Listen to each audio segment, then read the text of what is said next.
sir, I've done that.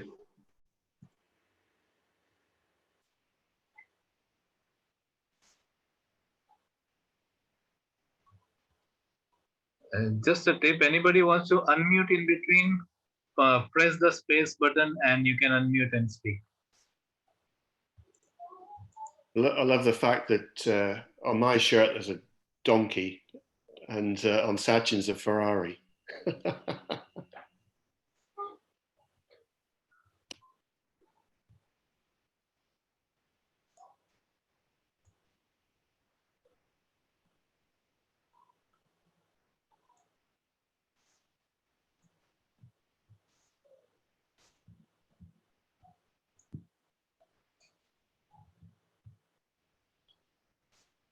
Okay, we can start.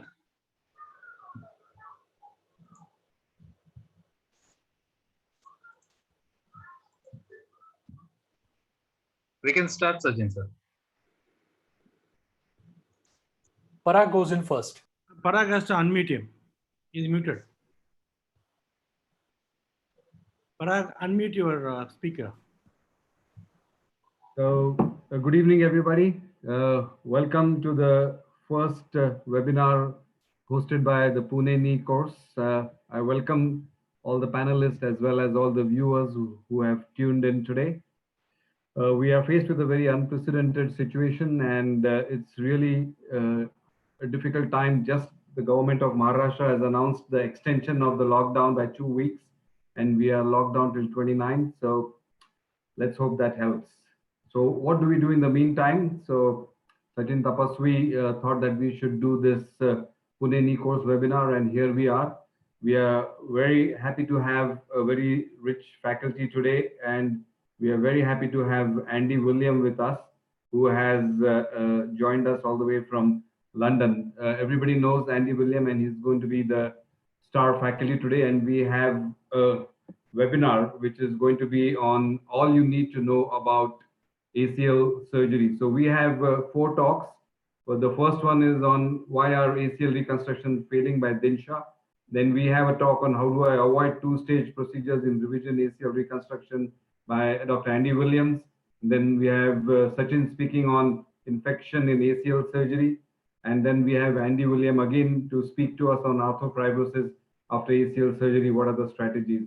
And then we have question answers in the end. But after each talk, we will have question answers.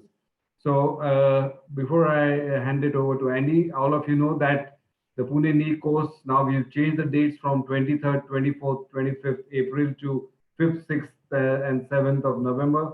All those who had registered for the dates on 23rd, 24th, 25th April, your registration is automatically carried forward to the new dates, which are 5th, 6th and 7th November. We have 3 exciting days again of live surgeries. First day is on the meniscus and the ACLs. The second day we have ACLs, and again we have a posterolateral corner and MCLs. Day 3 we have the first time a meniscus allograft transplantation surgery, femoral osteotomies, and also trochleoplasty. So these are the various 3 days full of live surgeries, and all of you know that PKC is all about live surgeries. Morning 8 o'clock, the breakfast sessions continue. We have how to perform an ideal PCL reconstruction, how to evaluate PF instability, how to evaluate posterolateral corners, how to evaluate medial side instability, and also how effectively to use osteotomy in your practice. We have the oration this time by none other than David Dujour, who will also perform a live surgery, the trochleoplasty, and he, all of you know, is one of the masters of patellofemoral joint instability management, and he will give the PKC oration this year. We also have Dr. Andy Williams, who's joined us today as our faculty, who will be present in November. And all of you know that he has many publications. He's a leading knee surgeon in Europe. And the most important thing, what I feel, is that he's the Gray's Anatomy lead editor. And all of us have read Gray's Anatomy when we were in our first year MBBS, and he's the lead editor for that today. So welcome, William. So all of you, I welcome all of you who've tuned in and look forward to seeing you guys in physical in November. But till then, we have to do with video calls, Zoom calls, and all what we can do. So over to Dinsha Pardiwala. Dinsha is going to speak to us on why ACLs are failing. So Dinsha, are you on? So Dinsha is from Mumbai. He works at the Kokilaben Ambani Hospital and is doing exclusive work in ACLs and revision ACLs. So over to Dinsha Pardiwala. And we also have the faculty. We have Nilesh Kamath, we have Sandeep Birares, we have Arun Mugam, we have Anshu Sekhar and Ashok Sham, who have joined us on this panel. So over to Dinsha Pardiwala. Dinsha, it's all yours. Thank you, Parag. So and if anybody has any questions, just send them by WhatsApp to Ashok Sham, and we'll be taking all those questions. Yes, Dinsha. Thanks, Parag.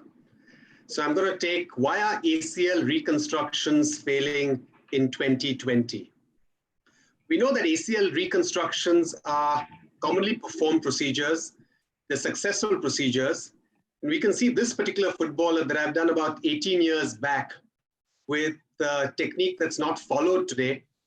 He played competitive football for 8 years, and now 18 years thereafter, he comes for an osteochondral patella fracture. His ACL looks good, revascularized, and many of these patients do well.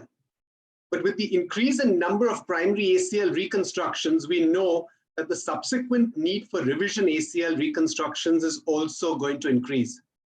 And there's a good systematic review of level 1 and 2 prospective studies with a minimum 5-year follow-up that show that ACL graft rupture ranges from 1.8% to 10.4%, and that has a pooled percentage of about 5.8%. So 5.8% of our ACLs are likely to fail.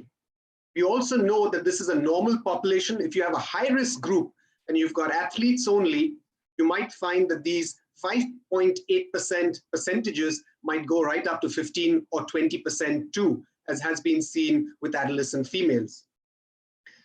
Any successful revision of a failed ACL surgery cannot be achieved without understanding the specific etiology and mode of failure of that primary ACL. And so I think for all of us, the causes of ACL reconstruction failure are important to understand.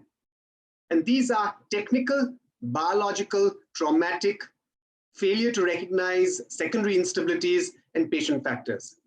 And the most common cause that we at least see are technical reasons. So the first surgery had some problem that went wrong. Something went wrong with that primary procedure, and that's why it's failed. You could also get biologic failures. That means your graft hasn't healed. You could get repeat trauma. You could get situations where the patient has had knee instability, but you've taken care of just the ACL, and you've left the meniscus or you've left the PLC alone, and that's going to result in failure of your primary procedure, which is the ACL, or there could be patient factors. Now, the multicentric ACL revision group, study group, reported that the distribution of these causes, as deemed by the revising surgeon, was trauma 32%, technical factors 24%, biologic 7%, and a combination of all these factors 37%. But we must realize that there's a little bit of a bias in this, because as soon as it's your own patient, then often you feel that it's trauma or a combination of factors. Whereas as soon as it's someone else's patient that you're revising, you tend to feel that it's maybe technical factors. So I think when you're studying your primary ACL that's failed, try and determine what the cause of his primary failure is, and we'll see these causes in detail. The first is technical factors, and the most common technical factors are non-anatomic tunnel placement. This, in our series, we've seen in up to 65%, and it's not really changed. What we saw in 2010 as the most common cause for our revision ACLs is still the most common cause for revision ACLs in 2019, when we've seen our 10-year sort of causes for revision ACL. Anterior femoral tunnel. So you can see this. If that tunnel here is anterior, your graft is going to be short, flexion is going to be restricted, and over time, when flexion is achieved, that's going to be at the cost of graft failure. On the other hand, you could get a 12 o'clock tunnel, and that again is not going to serve its purpose. There's going to be no rotational stability for that knee. If your tibial tunnel is anterior, then you're going to have graft impingement, and slowly that graft is going to have attrition and it's going to fail. If you've got a posterior tibial tunnel, then you're going to have a vertical ACL like this. And with that vertical ACL, of course, you can't expect rotational stability, and you probably also won't have translational stability. So that's going to fail. Now, most people feel, yeah, all of these are old X-rays. What's really happening now? Is it changing now? No. As more and more surgeons keep doing ACL reconstructions, there's going to be a learning curve. And I think in that learning curve, the most important part is where does your femoral insertion sit, and can you get that anatomically? So we see this today too, that a lot of our revisions are being done because of non-anatomic femoral tunnels. And if you've got an anterior femoral tunnel with an anterior tibial tunnel, like in this patient, I think that's a double whammy, that ACL is going to fail very, very soon. So for all of you who are beginners and who are just starting off, it's useful to try and determine where is the ACL femoral insertion. And if you'll note, this is where that prior tunnel has gone. That's the graft, a little bit of a protuberant ACL bone there from the BTB with the screw. That's not where your graft should be. That's much too anterior. Try and define the over-the-top position here at the back, because that exactly is where the ACL should be. If it's an acute patient, you can actually see that footprint there and try and make sure that your ACL sockets are within the footprint, both on the femoral and on the tibial side. The next cause in technical is insufficient graft material. So if you're doing a patient's ACL and you find that that quadruple semi-T is insufficient, please think of adding a gracilis to it. There are many studies that show you that the mean load to failure is relative to the diameter. And as we increase our diameter from 7 to 9, you will have a significant increase in your mean load to failure. More importantly, sometimes we feel, how much of a difference does it make when we make our 7 mm to an 8 mm or our 7 mm to a 9 mm? Well, it makes a significant difference. As you can see here, as soon as we move from a 7 to 9, the cross-sectional area is significantly more, almost 62% more, and the increase in strength also is about 35% more. So I think that you should, at least when you're using a hamstring tendon, have a graft that's at least 8 mm in your standard patient. And if it's a larger patient, it should be a 9 or a 9.5 or sometimes even a 10. Inadequate notchplasty. So sometimes you'll note that some patients have a congenitally narrow notch, a stenotic notch.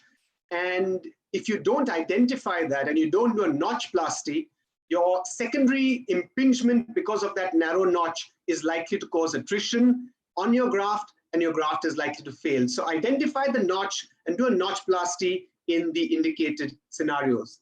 And of course, tensioning and graft fixation. If you haven't tensioned your graft well, you haven't fixed it well, this kind of a fixation is of course going to be a day one sort of failure. The next is biological failure. So here you've done your surgery well, but your graft hasn't healed. And of course, we saw this very commonly 15 and 18 years back when the Lars ligament was popular. But we see this nowadays when we've started using allograft since the last 9 years now.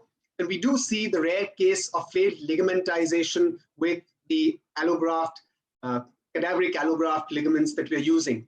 This can also happen with autografts. So you need to be aware of this and look out for this as one of the causes for failure. Infection and arthrofibrosis is going to be covered in subsequent lectures, so I'm not going to touch on that at all. The third cause is traumatic causes.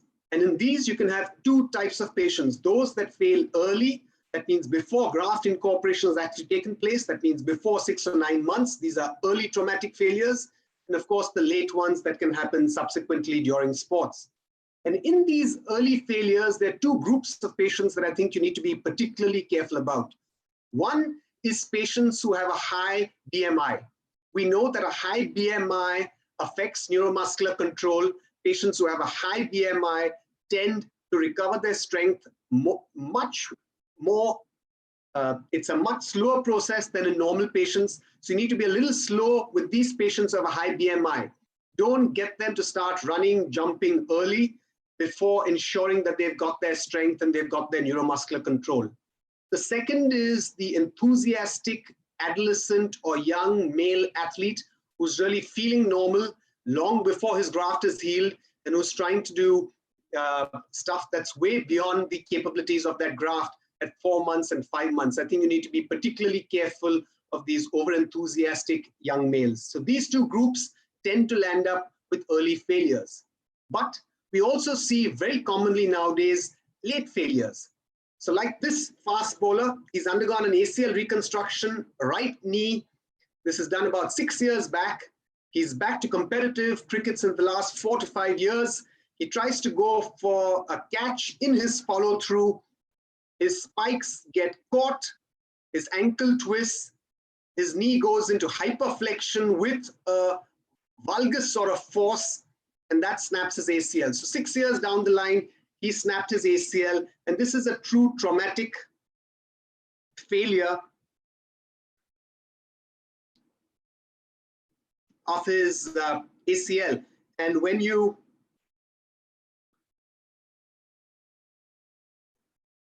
see this, and when you see this on arthroscopy, you'll note what it looks like. So this is a patient whose ACL has healed. So you'll note that that ACL is healed in there, and that's where it snapped. So you can see that there's good healing here,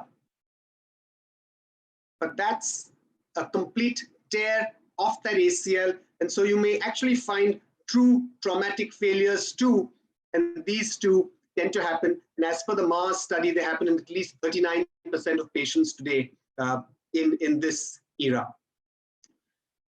Another common cause of failure that we've seen in our series is failure by the primary surgeon not to recognize secondary instability.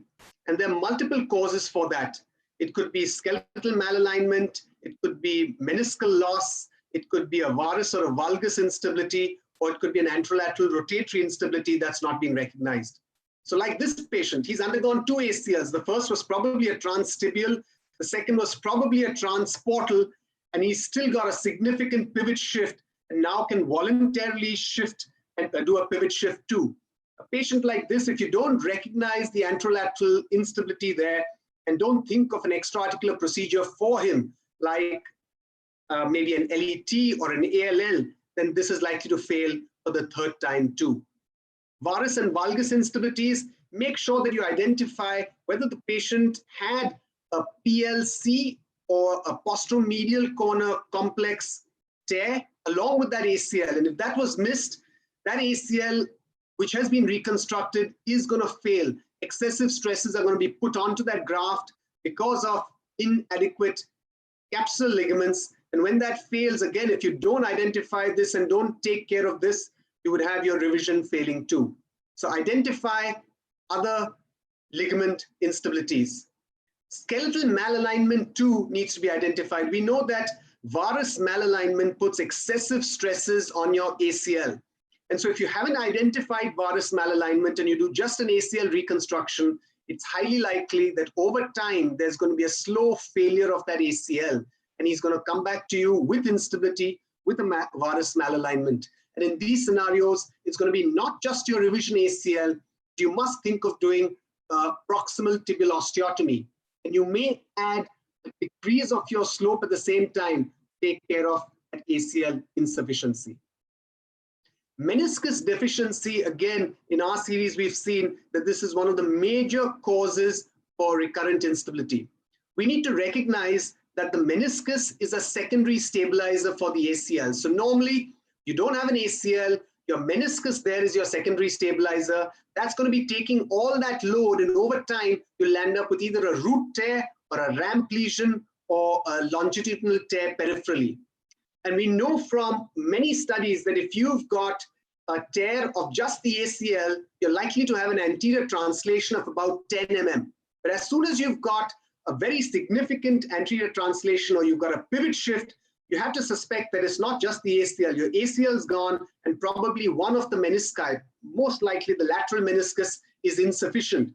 And if you don't take care of that insufficient lateral meniscus, then I think that you're likely to land up with failure again. So take this patient that we've revised. This is a revision ACL. His MRI prior to his primary ACL showed the meniscus tear, but for whatever reason, that surgeon opted not to repair it. You can see that that's an unstable meniscus, and this patient's come to us 9 months after surgery with a failed primary ACL. I think that if you don't take care of these secondary stabilizers like the menisci, it's going to be putting a lot of excessive, unnecessary stresses on your ACL, and that ACL is likely to fail. So identify meniscus tears, especially root and ramp lesions, and repair these too during the revision. And if you have a patient who's undergone a total medial meniscectomy, when you're doing a revision, think of a meniscus transplant, because if you don't have your entire meniscus on that medial side is gone, then doing just that revision is not going to give him stability. It's going to have to be an ACL reconstruction with a transplant. And finally, excessive posterior tibial slope. We know that there are numerous biomechanical and cadaveric studies today that suggest that an increased posterior tibial slope results in increased forces on not only the native ACL, but also an ACL graft. So I'm not suggesting that if your patient has an increased tibial slope in the primary situation, think of doing an ACL slope correction with your ACL reconstruction. But if you get a patient whose ACL reconstruction has failed and you find that he has an increased tibial slope, please look for it, identify it, and do discuss with your patient that you probably require a slope correction, because otherwise your revision ACL is also likely to fail. So like in this patient who had a varus with an increased tibial slope, we've had to go ahead and do a slope correction with a medial opening wedge osteotomy. And finally, the patient factors. So we know that there's some high-risk patients: obesity, hyperlaxity with genu valgum, patients who have poor neuromuscular control. These are all causes for reconstruction failure. And there are numerous studies which show us now that amongst the intrinsic factors, there are anatomic factors, and of this, I think BMI and hyperlaxity are the most important. So these are risk factors for non-contact injuries of the ACL. And I think in India, this is particularly important because we know that 73% of urban Indians are overweight. And if 73% of our urban Indians are overweight and almost half of them are obese, a lot of them are going to come in for ACL reconstructions. And if we don't take care of that obesity factor, at least don't counsel our patients or don't protect them, then we will have a significantly higher number of failures. And this failure rate is also documented really well. And as we can see in this cohort study from Sweden, on 30,000 patients, they've seen that young age and high BMI are predictors of early failure after a primary ACL. And what you can note out here in men and in women, as soon as the BMI goes from 25 to 30, your incidence for failure is significantly more than if your BMI was normal. Surprisingly, if your BMI is more than 30, that incidence falls down. But I suspect what happens here is, these patients are so large that they're probably not going to run and jump. Whereas the guy who's between 25 to 30 thinks that he's fit, he's going to be trying maybe, fitness regimens that involve him running, jumping, twisting, and that's why he has a high incidence of failure. And we can also see this in patients who are adolescents. So if you have an adolescent with a high BMI, then you can see here that rate goes really, really up. So male adolescents with a BMI between 25 to 30, the failure rate is as high as 6.57. So this is a factor that needs to be identified and probably addressed. The second factor is the effect of preoperative knee ligament laxity. So patients who are hyperlax, again, have a significantly higher rate for failure. So you need to identify them. And for these high-risk individuals, you need to think of something else that you're going to do besides your ACL reconstruction if you're going to be preventing them from failing. So very quickly, we've seen the causes of ACL reconstruction failure. These could be technical, biological, traumatic, failure to recognize and address secondary instability, and patient factors. So when you get a patient whose ACL has failed, try and see which one of these factors or which combination of factors has caused this, and address these before you do your revision ACL reconstruction. Thank you.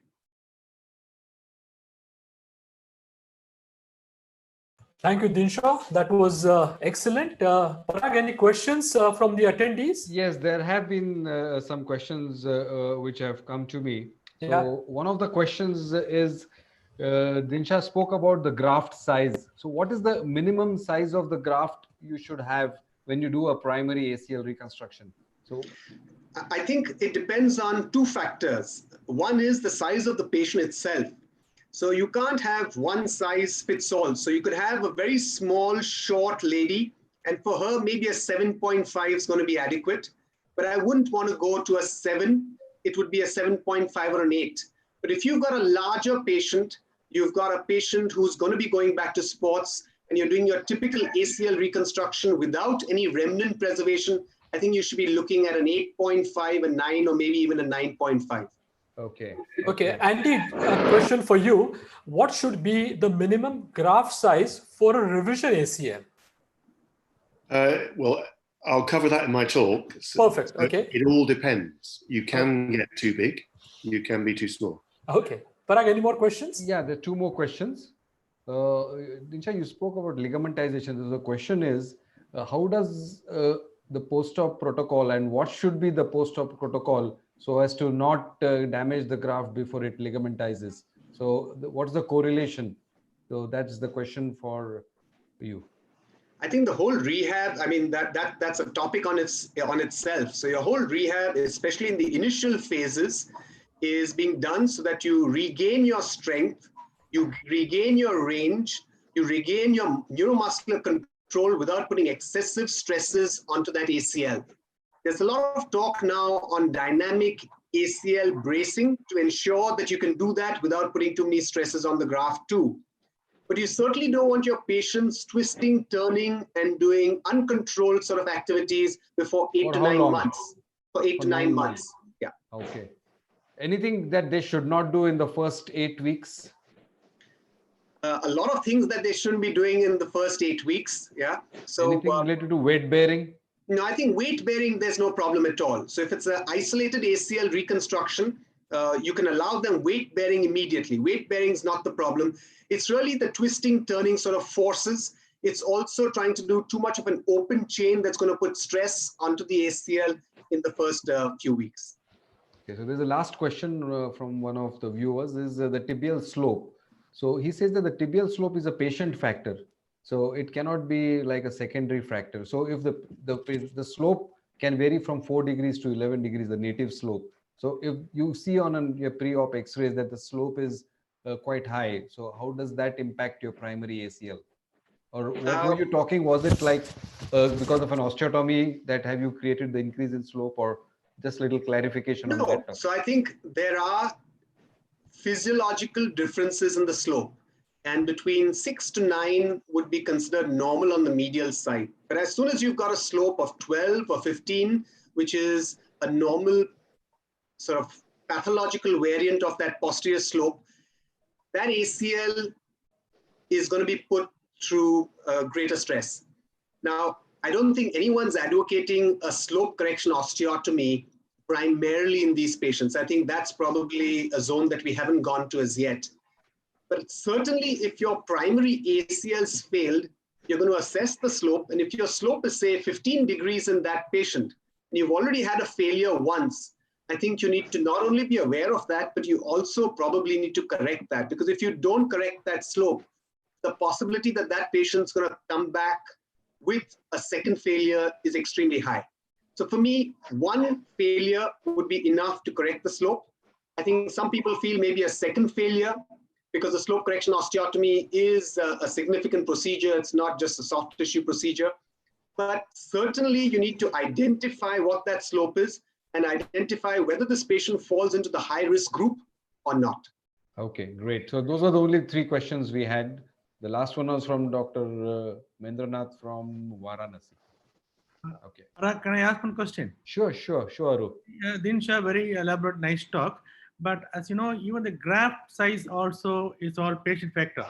Sometimes the graft is not adequate as to your expectation. What are the tricks you have? You do this internal brace And what's your comment on that, please? Okay, so I think graft is, it's of course a patient factor, but there are many things that you can do. So for instance, say you've taken your semi-T and your quadruple semi-T turns out to be 7 mm. Don't accept that 7 mm. I think that you should probably take your gracilis, make it into a 5-bundle graft, make sure that your 7 mm is now converted into a 9 mm. So you could do it as a triple of a semi-T with a double of the gracilis and make it a 5-bundle graft, or make it a 6-bundle graft, but don't accept that 7 mm. So I think that's a technical part too. If you've identified beforehand itself that that patient is thin, and you can do this on an MRI, you can measure what that, and you can predict how the hamstrings are going to be. Maybe hamstrings is not the best option for that patient. Think of taking the patellar tendon and doing a BTB of 9 mm or a 10 mm and use that as your graft, or a quadricep tendon graft. So I think that that's also a technical part to it. Don't accept a graft that's too small. Your second part of the question, should we do an internal brace? I don't think an internal brace can substitute graft size. I think that whatever literature is there would tend to show you that an internal brace is like a seat belt, and that may protect your graft for some amount of time. It's not going to change the fact that your graft is still going to be a smaller graft, and I think that that is still going to make it prone for failure in the athletic patient. Can I ask in a quick question? So last question we'll have, and then we go to the next talk. Yes, Nilesh. Yes, So we know that in the Indian population, there's a significant amount of physiological varus. So what is your cutoff to actually ask the patient to consider an osteotomy as a primary setting, not in a revision setting, but in a primary setting, to offer them an osteotomy when you're doing it as the first go? For varus or for posterior tibial slope? For varus. Okay, so for a posterior tibial slope, never. But if I find that if there's a varus, I think you need to see many factors. Number one, is this really an athlete or is this a middle-aged patient? He's a middle-aged guy with a varus and he's got an ACL tear. I would probably offer him at that same stage an ACL reconstruction with a medial opening wedge high tibial osteotomy.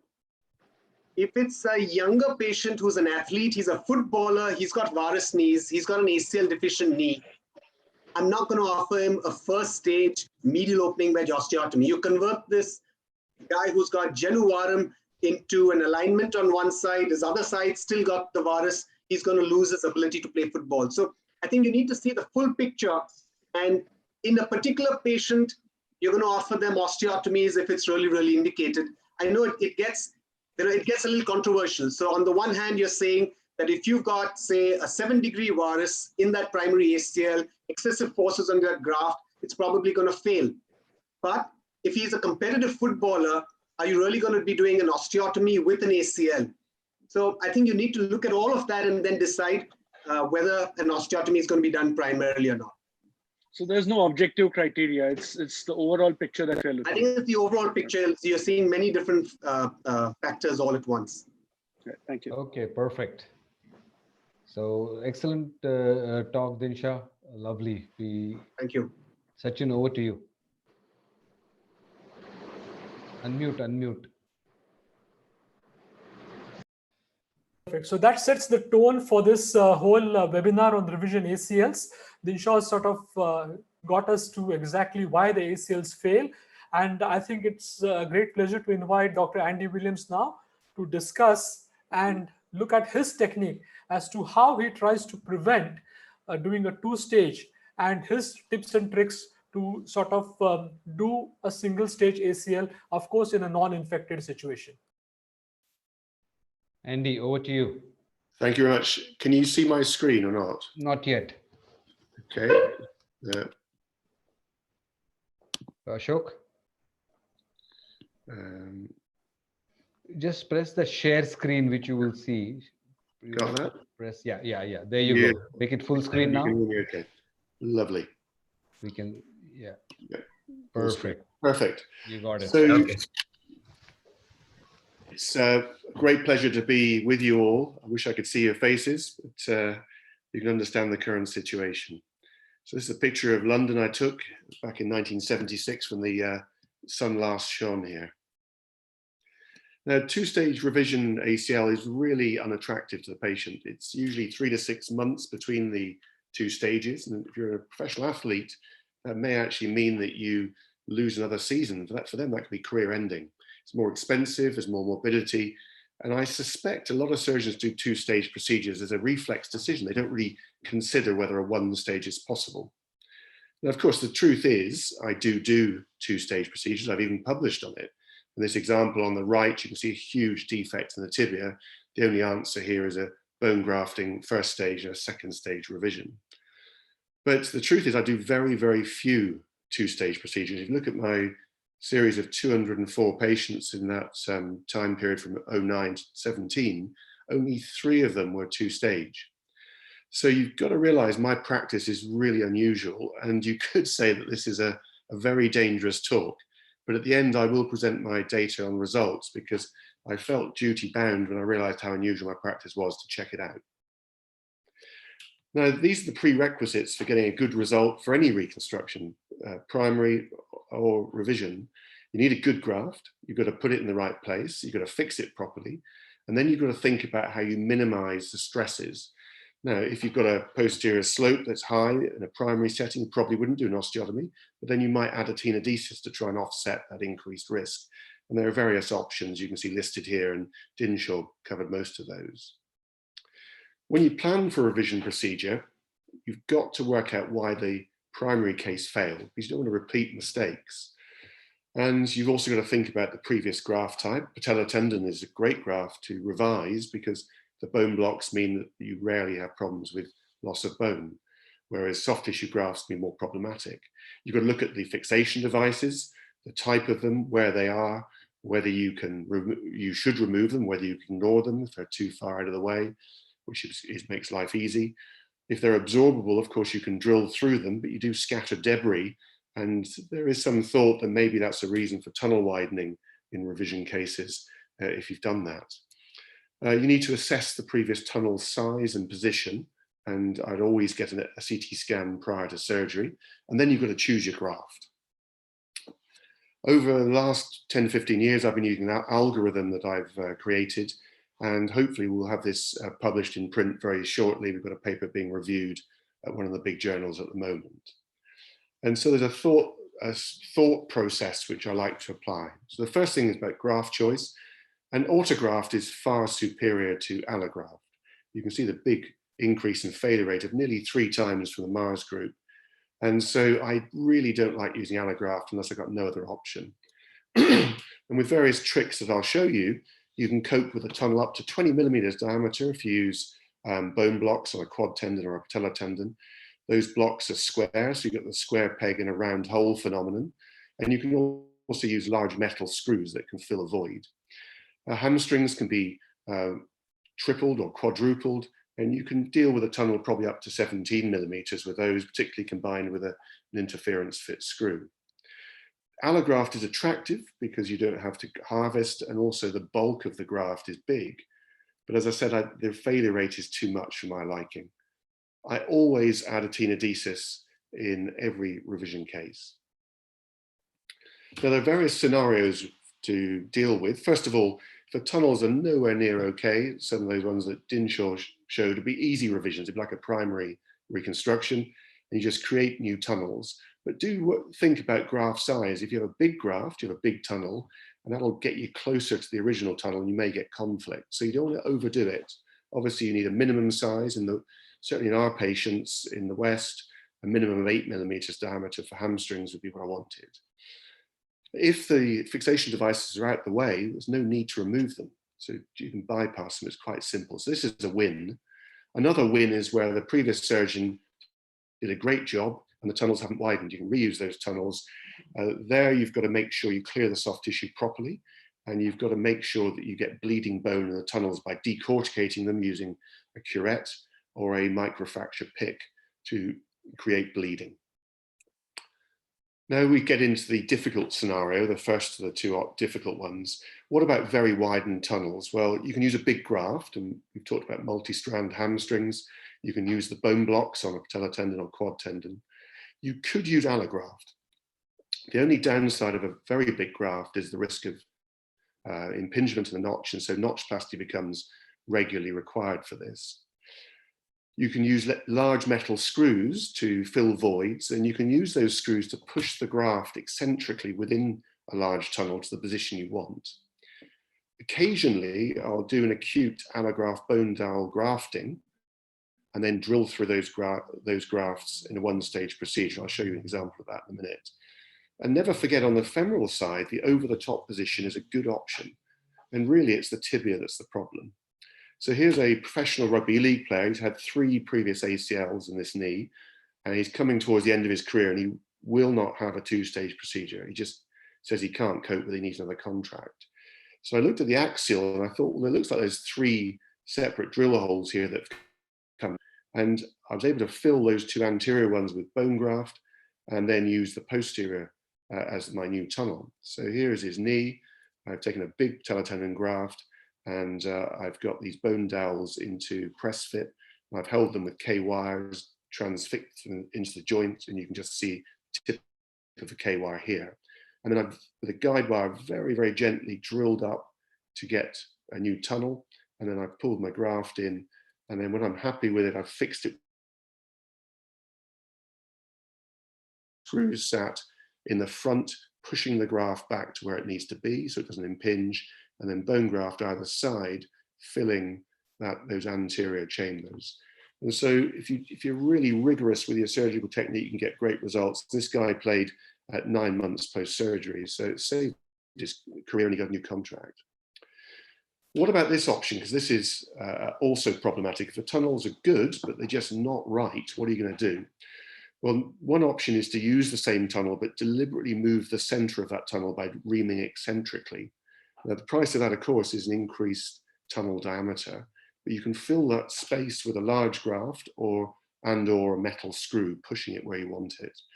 Again, the rectangular bone blocks from quad tendon, patellar tendon have a square peg and a round hole effect. And on the femoral side, you can still use the over-the-top position. So again, it's the tibia that's the issue. So I'll take you through the tibial tunnel scenarios. What about the excessively anterior tunnel? We'll obviously get notch against graft impingement. The graft fails. This is an easy situation. You just ream posteriorly, so you create a bigger tunnel. And then the graft will be against the back wall of the tunnel, and you place a large anterior screw to fill that void. The real problems when the tunnel is too posterior, which creates the vertical graft that Dinshaw showed. If it's more than 10 millimeters excessively back, that's not too difficult. Just to drill a completely new tunnel, and as long as your graft isn't too big, it won't conflict with the other tunnel. The big problem is when you've got an excessively posterior graft that's more than 10 millimeters posterior, less than 10 millimeters posterior. What are you going to do then? Well, if you ream anteriorly and try and get your graft to sit at the front, as soon as you bend the knee, the graft will fall backwards. So that's not going to work. You could use a very long screw, but the problem is the graft's going to impinge against the tip of the screw, abrade and fail. So maybe this is a case where we should consider a 2-stage procedure, or possibly use acute bone grafting as I showed you earlier on. Fixation is very important. I frequently use double fixation. So on the tibial side, I use an interference screw, plus I take the sutures from the graft around a posting screw or a suture anchor. On the femoral side, I always have an interference screw to push the graft where I want it. If it's a soft tissue graft, I use an ender button. If it's a patellar tendon or quad tendon, I'll take the sutures up around the staple I use for my Macintosh tenodesis. So you need a stable graft for healing. My experience is shown here. We've looked at the 7-year period, 94 cases and 93 patients from my private practice, and nearly half of these were from my elite athlete population. I was the primary surgeon in just over a quarter, and in 1 in 5, this was a second or subsequent revision, so quite a difficult group, and most of them are male, as you expect. Soccer and rugby were the main sports, and we looked at fairly crude outcome in terms of whether the graft survived or failed and had to be revised, whether and what their patient the problems were, the patient reported outcomes, and also if they were athletes, how long it took to get back. And we got 100% follow-up on these guys, a minimum 2 years, mean of 4.3. 90% of these have meniscal and chondral damage at the revision procedure, and it's pretty badly injured knees. Four unfortunately re-ruptured, so that's a 4.3% failure rate, occurring at a mean of 1.6 years.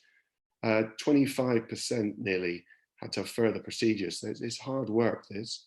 Mainly it's simple things like meniscectomy or removal of metal, thankfully. One of them got infected, but in fact it was the adjacent osteotomy that got infected, and thankfully that cleared by removing the plate because it already united, so we got away with that one.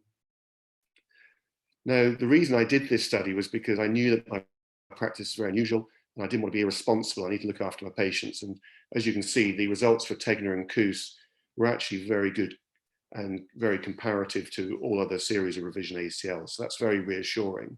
And what that tells us is that if you're really rigorous with your planning, assessment of the patients, and you really make sure your surgery is perfect, only a minority of revision ACLs need to be done in 2 stages. I've got an important disclosure amongst my 4 disclosures here, and that is that I'm a shareholder and a board member of Innovate Orthopaedics, a small startup that makes metal interference screws. I've got a strong bias to metal, I can explain another time, but that puts me at conflict with this talk. Thank you very much.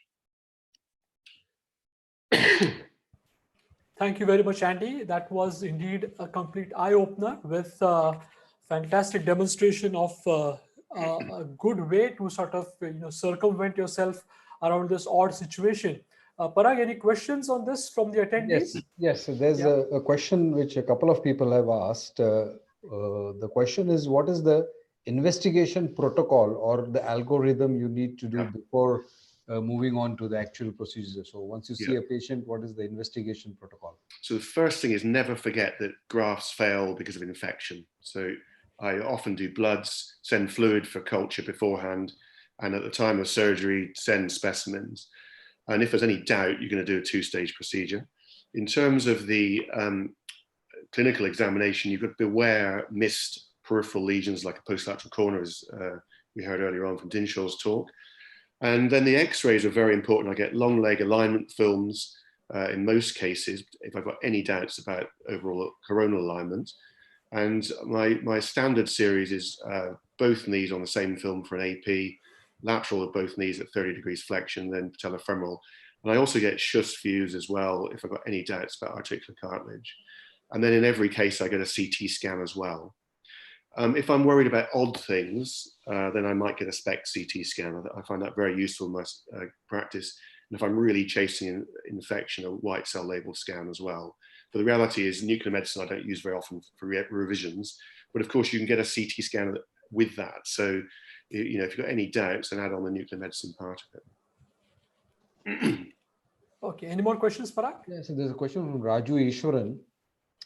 His question is, what is Dr. Andy Williams' opinion about tibial tunnel drilled from the anterolateral side in revisions? So yeah, I got you. Sorry, I was a bit slow. Just recovering from the virus, guys. My brain isn't working. I think that's an option, but you've still got to make sure that your internal aperture is where you want it to be. So the reality is it's a neat trick if you're going to drill a new tunnel. Although in truth, if you can place a new internal aperture away from the old internal aperture, then you could do it from the medial side by side.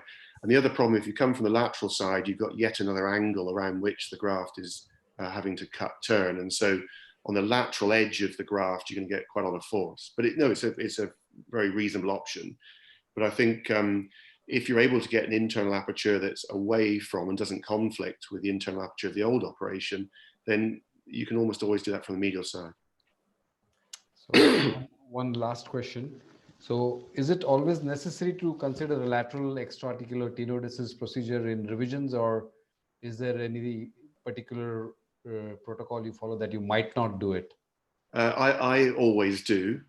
As you know, I'm quite a big proponent of lateral extraarticular tenodesis. I don't believe in ALL, full stop. And I don't believe there's a great downside if the surgery is done properly. Now, it does add to the surgery and it slows the recovery a little bit, But in our data from over 100 patients of mine, we've not seen any loss of range of movement, and we've seen a significant improvement in positive pivot shift. I'll Get Good's group, the stability trial, last summer won the Donahue Award at the AOSSM, and as it been published recently in American Journal of Sports Medicine, showed a significant reduction in rupture rates. Now, there's a lot of debate about this concept of over-constraint, and people are a bit naughty and abuse that word without really explaining what they mean, because as soon as you hear that word, you're thinking osteoarthritis. Do they mean you lose range of movement? Do they mean that you lose a couple degrees of terminal internal rotation? Well, I don't think those things matter. Do they mean that you're fixed in external rotation, you've got a contraction? Well, that's probably a bad thing. And we've shown in the laboratory that if you do fix the foot out, the tibia out, sure, that's bad, you increase contact pressures. But if you do the surgery properly and use it as a check rein, then rather like an MPFL, then we didn't see any increased contact pressures in our studies. And we've got to follow these patients up. But a biggest driver of osteoarthritis and ACL surgery is instability. So if you get rid of instability, you're a long way towards preventing OA. So I'm very cool about tenodesis done properly, but you have to do it properly. Dinsha, you wanted to ask a question? Andy, you have a preference for the metallic screws over the bioabsorbable screws. So could you tell us the reason for that? Is that only in revisions, or is that primaries and revisions? And what's the reason? It's safe, you know where it is. The only trouble with metal is having to remove it for revision surgery. But if you do a primary thinking about revision, there's probably something wrong with your mindset. The truth is, you can drill titanium screws. Mark Miller's published on this. Titanium is soft and drill's made of stainless steel. So if you're really in trouble, you can drill through, but you've got to then work hard to get rid of the metal debris. But obviously I've now got a bias because I've designed a screw and we sell this screw. So you must realize I have bias, but bioabsorbables rarely do what they're meant to do. Patients love the idea of bioabsorbable becoming bone. It just doesn't happen. It leaves a void full of soft tissue. Some patients react to them. They get tunnel widening and cysts. They're really expensive. They often have a matte surface. So as you put the screw in, it spins the graft. They're brittle and break. You know, there's many reasons why I don't like it. I think PEEK is a very reasonable alternative, but it's pretty expensive. And obviously it's got the advantage of you can certainly drill through PEEK a lot easier. So maybe PEEK is the answer, but I've got a strong preference for metal because I think it's safe. We know what we got. Yeah, Andy, there's a question from Dr. Chirag from Bangalore here. The question says is that, do we have any data on the failure rates of an extra-articular tenodesis for the primary situation and in a revision situation? So does an extra-articular tenodesis fail? And if so, what percentage? Yeah, so I can't tell you the percentage. I didn't look at the literature before, so sorry, I can't tell you, but it's out there. I'll Get Good study is probably the best study. It's a multi-center trial, large number of patients. They only did a tenodesis in patients who were high risk, i.e. big pivot shift, etc. And they were young patients. So they're the ones you can tell a difference in. And they had a really significant reduction in re-rupture rates of their intra-articular graft. But when I've had a failure, a re-rupture of the intra-articular graft, I will revise my tenodesis. And where you've taken that strip of tissue, it's filled in and you can reharvest. Okay. So if the pivot shift has occurred, and you see that from the bone bruising, that must mean that as well as the intra-articular graft failing, the extra-articular must have allowed that abnormal movement to occur. So I assume that means it's failed. I hope that answers the question. Yeah. Two more questions from my side. Yeah. Dr. Milind from Nasik has a question that if you bone graft with allograft dowels and do a single stage, does your rehab program change? I haven't changed it. You basically are effectively achieving everything you would in a good primary reconstruction, but you just have to work hard and make sure. So I really want to absolutely rock solid fixation, or use double fixation on the tibial side.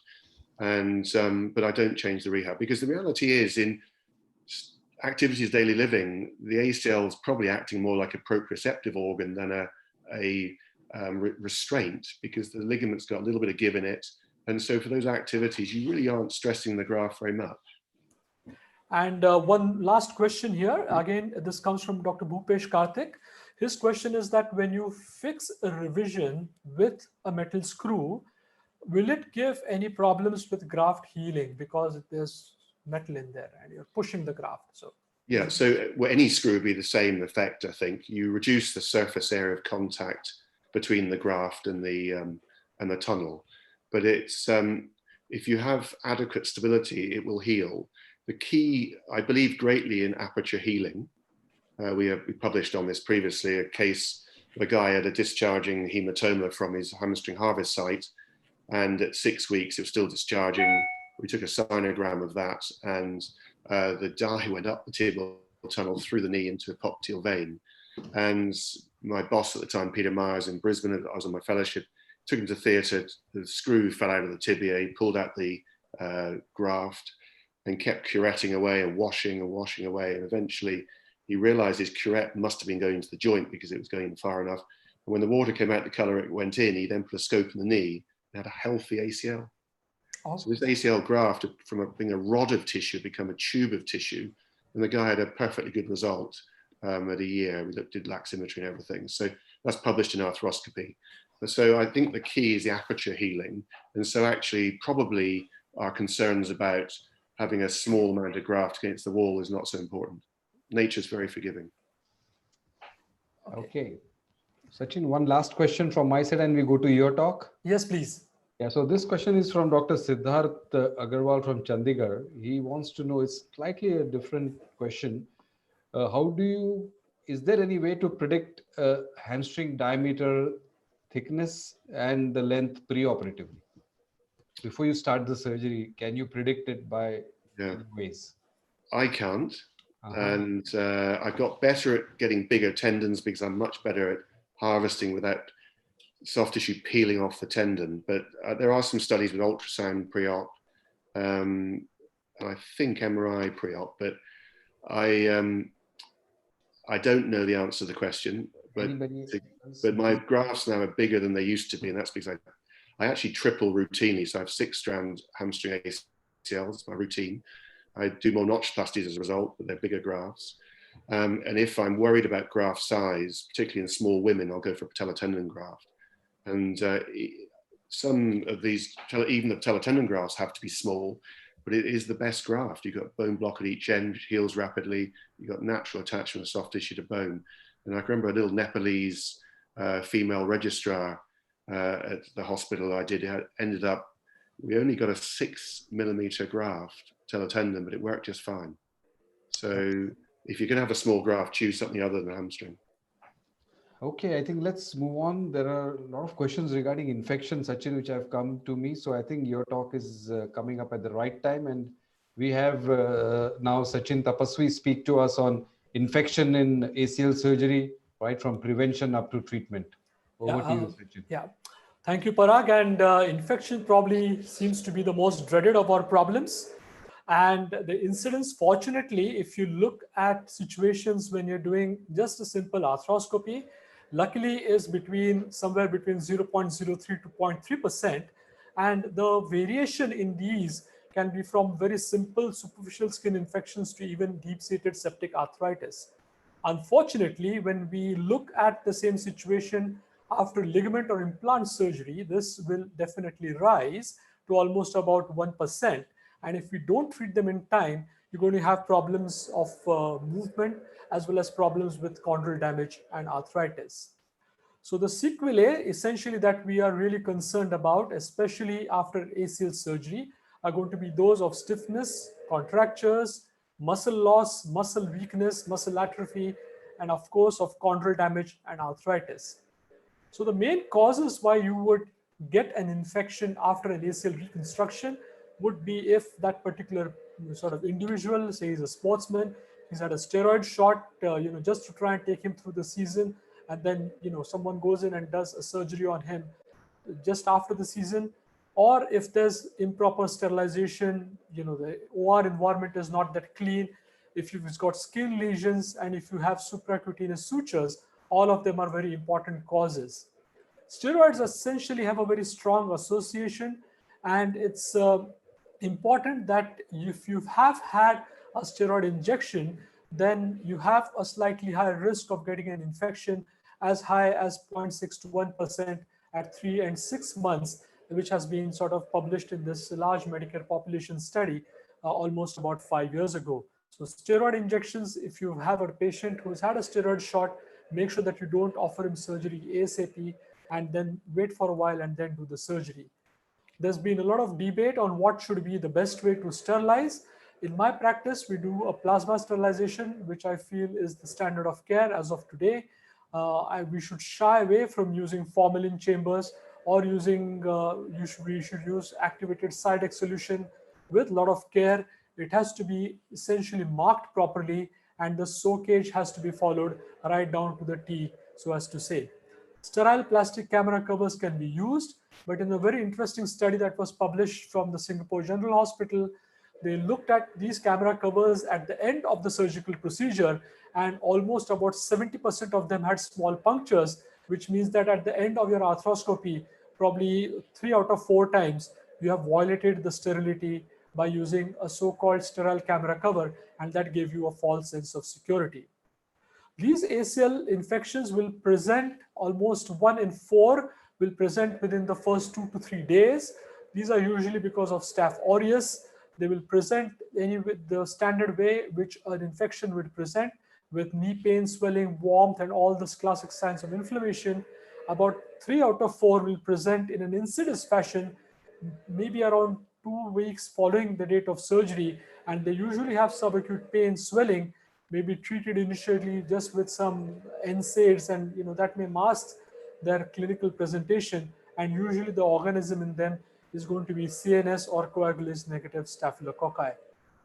As Andy went through his sort of repertoire or his algorithm of investigations, to rule out the presence of infection probably is the first thing one would want to do, and essential to getting total blood counts and ESRs and CRP titer, you want to aspirate the synovial fluid, which I feel is pretty important. So synovial fluid aspiration, I think, is a very important aspect, and that has to be done really properly. So what are the criteria that we used? And we looked at this publication. We were also a part of the infection consensus meeting, which was held in Philadelphia in 2018, where I was a part of the sports group. And the criteria, which will now get published in the next couple of days, will be there for you to see.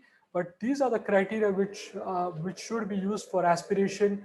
If you have a positive culture on your aspirate, if you have a purulent aspirate, if your cell count is more than 100,000, if you have more than 90% PMNs, then that would be a diagnostic for an infection. If you have an aspirate that looks turbid, which has a cell count which is between 20,000 to 100,000, a PMN count which is between 75 to 90%, if the glucose of your synovial fluid is around 50% of that of the serum level, that is highly suspicious. If your CRP has more than 150 at day 3, that suggests an acute infection. If it's more than 20 at the 3rd week, again, you should be suspecting an infection and looking out for the same. The treatment is pretty straightforward. You should not be wasting much time, and you should do an immediate arthroscopic washout. If you're able to catch the infection within 24 hours of its starting, you can aim and hope for at least more than 90% cure rates, which is really, really important. And this has to be followed by an appropriate course of antibiotics, and you should have ideally an infection disease consultant to help you within the same. When you surgically debride all these knees, we prefer to do an arthroscopic type of debridement, essentially because the morbidity associated with an open arthrotomy is quite more. You got to send fluid for all cell counts and cultures. You need to culture aerobic and anaerobic, and if you suspect mycobacteria or fungal cultures as well. Your synovectomy should be complete. You should be looking at the suprapatellar pouch or both the gutters, and you should go to the back of the knee and do the posterolateral and the posteromedial recess as well. You have to irrigate with at least about 10 liters of normal saline, and you should be putting drains at the end of the procedure. Arthroscopically, you can stage your septic arthritis into stages. Essentially, I mean, that's something that we all will look at. But the key to remember is that in the first 3 stages, where it is slowly affecting and infiltrating the synovium and leading to infective synovitis, your X-rays will be normal, and only when it reaches the stage 4 would you start getting bone erosions and cysts, and that represents a chronic infection. So here we have a case of a 34-year-old male who has a 2-week history of an ACL done elsewhere. He presents with fever and swelling. He was aspirated at the index place where he had the surgery. He's also had oral antibiotics, which was upgraded, and he was not settling down. And what he actually required was an arthroscopic synovectomy and complete clearance of all his hardware and even takedown of his graft. So essentially, I've put up this case to show that you should not be waiting that late. If this guy had an early washout as early as maybe within 24 hours, then his knee could have definitely been saved. So what does data tell us? Data tells us that if you go in early, you have a higher chance of retaining your graft. If you go in late, then you are able to retain grafts in about 77% of all people. If you do your procedures correctly, then you will have no reinfections and you will have a very good outcome. And the last thing that you want to do is that you should not be hard and fast to retain your graft. If you find that your first arthroscopic washout has not got the right results, you should go in, do a second procedure, get rid of all the hardware, get rid of your graft as well. So this was how he was at the end of 6 months following his arthroscopic debridement. He has got a knee that is quiet. He's got a lax knee because I've got rid of all his hardware and his graft as well. And he seems to be quite content and does not want to have a second procedure in spite of having a knee that is clinically lax, but he does not feel instability in his activities of daily living. So he's modified his lifestyle now, does not want to go back to physical activity, and he seems pretty happy with his result. The controversies that we all sort of get to talk about is, should we aspirate repeatedly? I think there is no role of doing repeated aspirations. If you aspirate once, you find you should go and wash it out. There's no point in keeping on aspirating and covering up with antibiotics. Open arthrotomy or arthroscopy, similar cure rates, but obviously the morbidity is more with an open arthrotomy. Suction irrigation is an absolute no-no because it sort of establishes a fluid highway where you're putting in and circulating bad fluid, which really does not work too well.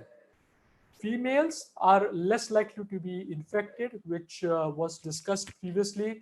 Hamstrings are more likely to have or get infected. If you're younger and if you are on the immunosuppressants, you're more likely to get infected. So the incidence, as I did say, is going to be around 0.5 to 1%, and average of 1.92 procedures per patient are to be considered. The real question is that do you retain your graft or do you sacrifice your graft? And I think this all depends upon how early you go in. And if your graft looks viable, if the tension on your graft looks good, and if your knee feels stable, then you can retain your graft, especially if you've done it in the acute situation. If your graft looks non-viable, if it looks lax, your knee is unstable, then I don't see any reason to retain the graft, and I would sacrifice those grafts in these instances. So how will I prevent it? I think we have good guidelines now. The first is that you have to maximize the host by ensuring that he stops smoking, you've got good diabetic control, and you clip this hair off the skin, don't shave it off. And you of course want to minimize the bacterial load by giving a chlorhexidine soap wash to these patients pre-surgery, using an alcohol-based chlorhexidine skin solution during surgery, use prophylactic antibiotics, and of course have meticulous soft tissue handling and closure techniques which will help. The vancomycin antibiotic soaked wrap is a very good way to minimize infections. And essentially, how do you make this antibiotic wrap? You take about 500 milligrams of vancomycin powder, you dissolve it in 100 ml of normal saline, and then you soak your gauze piece and you wrap it around your graft while the tunnels are being prepared. So your average amount of fluid that your standard gauze piece is going to hold is going to be about 7 ml, and that will give you around 35 milligrams of vancomycin within it, which is completely safe, because this will not be toxic for your graft. It will not be toxic for your cartilage as well. Vancomycin is preferred because it has a low allergy rate and it is less toxic than Tobra, Genta, or Cefazolin. And essentially, by soaking the graft, you're changing it from a piece of dead tissue to now an antibiotic delivery system, which really works in the long run. I looked at my personal data over the last 20 years of doing ACL surgery.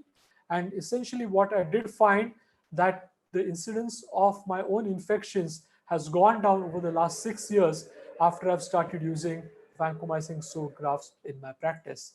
So I think I would like to conclude by saying that we as surgeons have the responsibility to prevent infections. And I think the onus is on us by taking care of all the proper mechanisms and modalities to stop infection. Thank you very much. Thanks, Sachin. That was a great talk. You covered all the aspects. Should we go straight to the questions? Any of the panelists want to make any comments or any questions? Andy, yeah, you have to unmute yourself first. Yes. Yeah, no, a fantastic talk. I covered everything really. The one thing I would say is that in terms of coagulase negative staph, it's a much, much more difficult scenario. Not only do they present less ill, they rarely have pain, they just have big swelling usually. They may have had a few swells,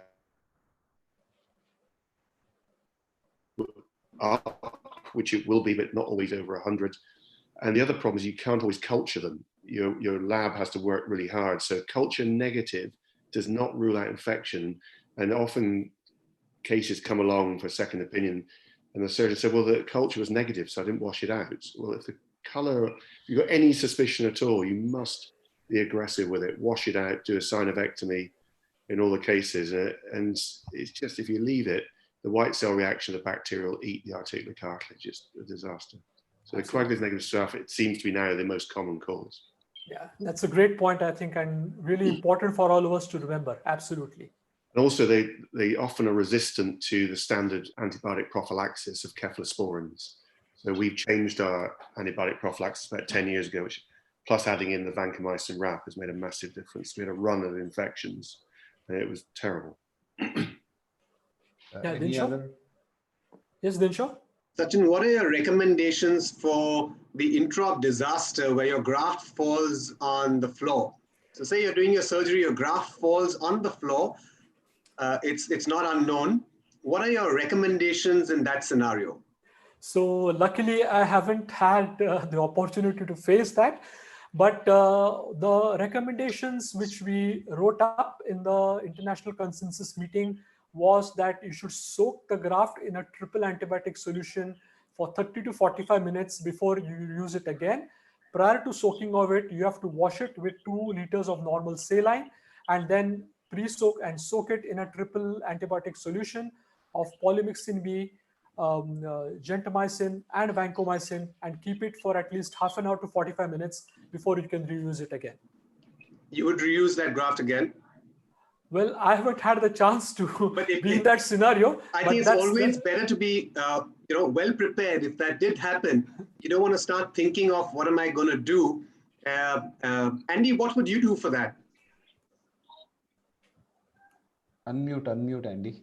Yeah. I would do an internet search to remind me what I should do. I'm very impressed that Sachin knows. I've got a very good scrub nurse who actually double bags the graft. So if we do drop it, someone can pick it up and then we can take the bag out of the bag. But it's one of those things you live in fear of, don't you? It's up there with wrong side surgery. I've never done it. Dinsha, it did happen to me once, and I did, within a second I picked up the graft and I washed it exactly what Sachin said. I used a triple antibiotic. It was a girl, I remember she's 5 years down and so far so good. No problems at all. So actually, Russ Warren had done a good study on this. This is early 90s, if I remember correctly. So he dropped 10 grafts on the floor. And he kept them there for 30 seconds. This was an in vitro study, of course. So he dropped it for 30 seconds and then cultured all of them. And 60% of them cultured positive. He then did the wash as a second stage. He did different solutions, and he washed all of those grafts and then cultured it. And 30% of those grafts still came positive for culture. So I think it's a little dicey. If your graft falls down, I would say change your graft. Go to something else. Go to something else. Don't use that graft again. Sure. Yeah, I think that's wise. Nilesh, yes? Yeah, so for the sake of viewers, if you could quickly run across the panel and ask what's the routine prophylactic antibiotic that they use for ACL surgeries and how many doses? So I'll start off. It's cefuroxime, 1.5 grams an hour before induction, and then 2 more doses afterwards. Parag? Exactly 3 doses, and the patient goes home the next day. Arumugam? Yeah, same 3 doses. First dose on-call to the OR. And I had an experience of dropping graft once. And it is the same thing what Sachin did, and it was almost 10 years ago. Lucky enough, no complication. Sandeep Biraris, what's your antibiotic prophylaxis? Like in case of graft dropping on the floor. No. Just antibiotic prophylaxis. Yeah, so antibiotic prophylaxis, I just give plain cefuroxime. One dose and, on the day of surgery, one at night, and one day next morning. Dinshaw, what's yours? The same. It's the same. Same. Anshu? Cefuroxime 3 doses. If penicillin sensitive, then vancomycin. Vancomycin. Andy, what's yours? As I said, there's quite a lot of resistance to cefuroxime from coagulase negative. Yeah.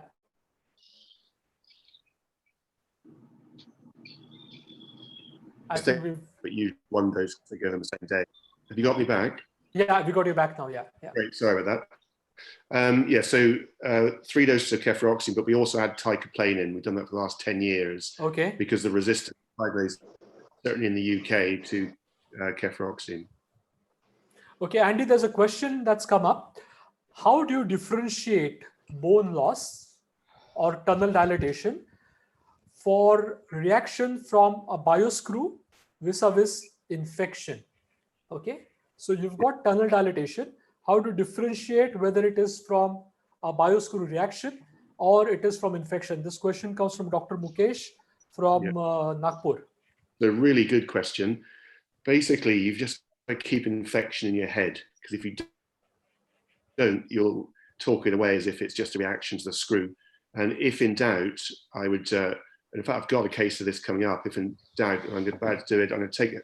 We've done the bloods, we've done a white cell labeled scan. Nothing's come back, but I'm just worried about it. So I'm going to take the screw out, clear the tibial tunnel, which is where we think the problem is, and send specimens to the lab. If it's fine, then I'll go ahead and revise it in 1 stage. But if it's not fine, then I'll be aggressively reaming it out, curetting it out, and doing a 2-stage procedure. Perfect. The answer is you don't know, so it's a very good question. So people will be always thinking, worrying about infection. Okay, so I think we'll go to Andy's 4th talk. We have a lot of questions that have come up. We'll finish your talk and then we'll have discussion at the end. Is that okay, Parag? Yeah, that's fine. Let's do that. Yeah, so Andy, we'll have Andy give his 4th talk for today, which is essentially on arthrofibrosis, a problem that is seen quite commonly, but really we don't have a lot of answers as to how do we deal with this difficult topic. Can you still hear me? Yeah, I can hear you, but we've got your first talk up right now. You should have a stiff knee. No, we're seeing avoiding 2 stages. Yeah, strange. I got some. Let's try it again. Yeah.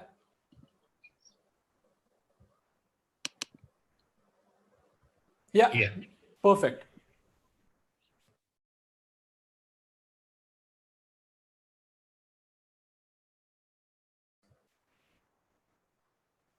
Andy, have we lost you? Can you hear me?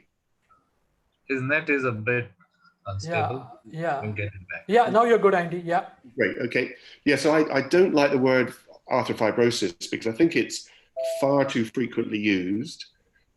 And it's often a damn good excuse for a surgeon who's got a bad result. The truth is that when people genuinely have arthrofibrosis, and they do, it does occur, but it's a global scarring of the whole joint. So all the is pretty uncommon. I think there are some patients who, I probably have one of these every 2 years or so, and it tends to follow surgery that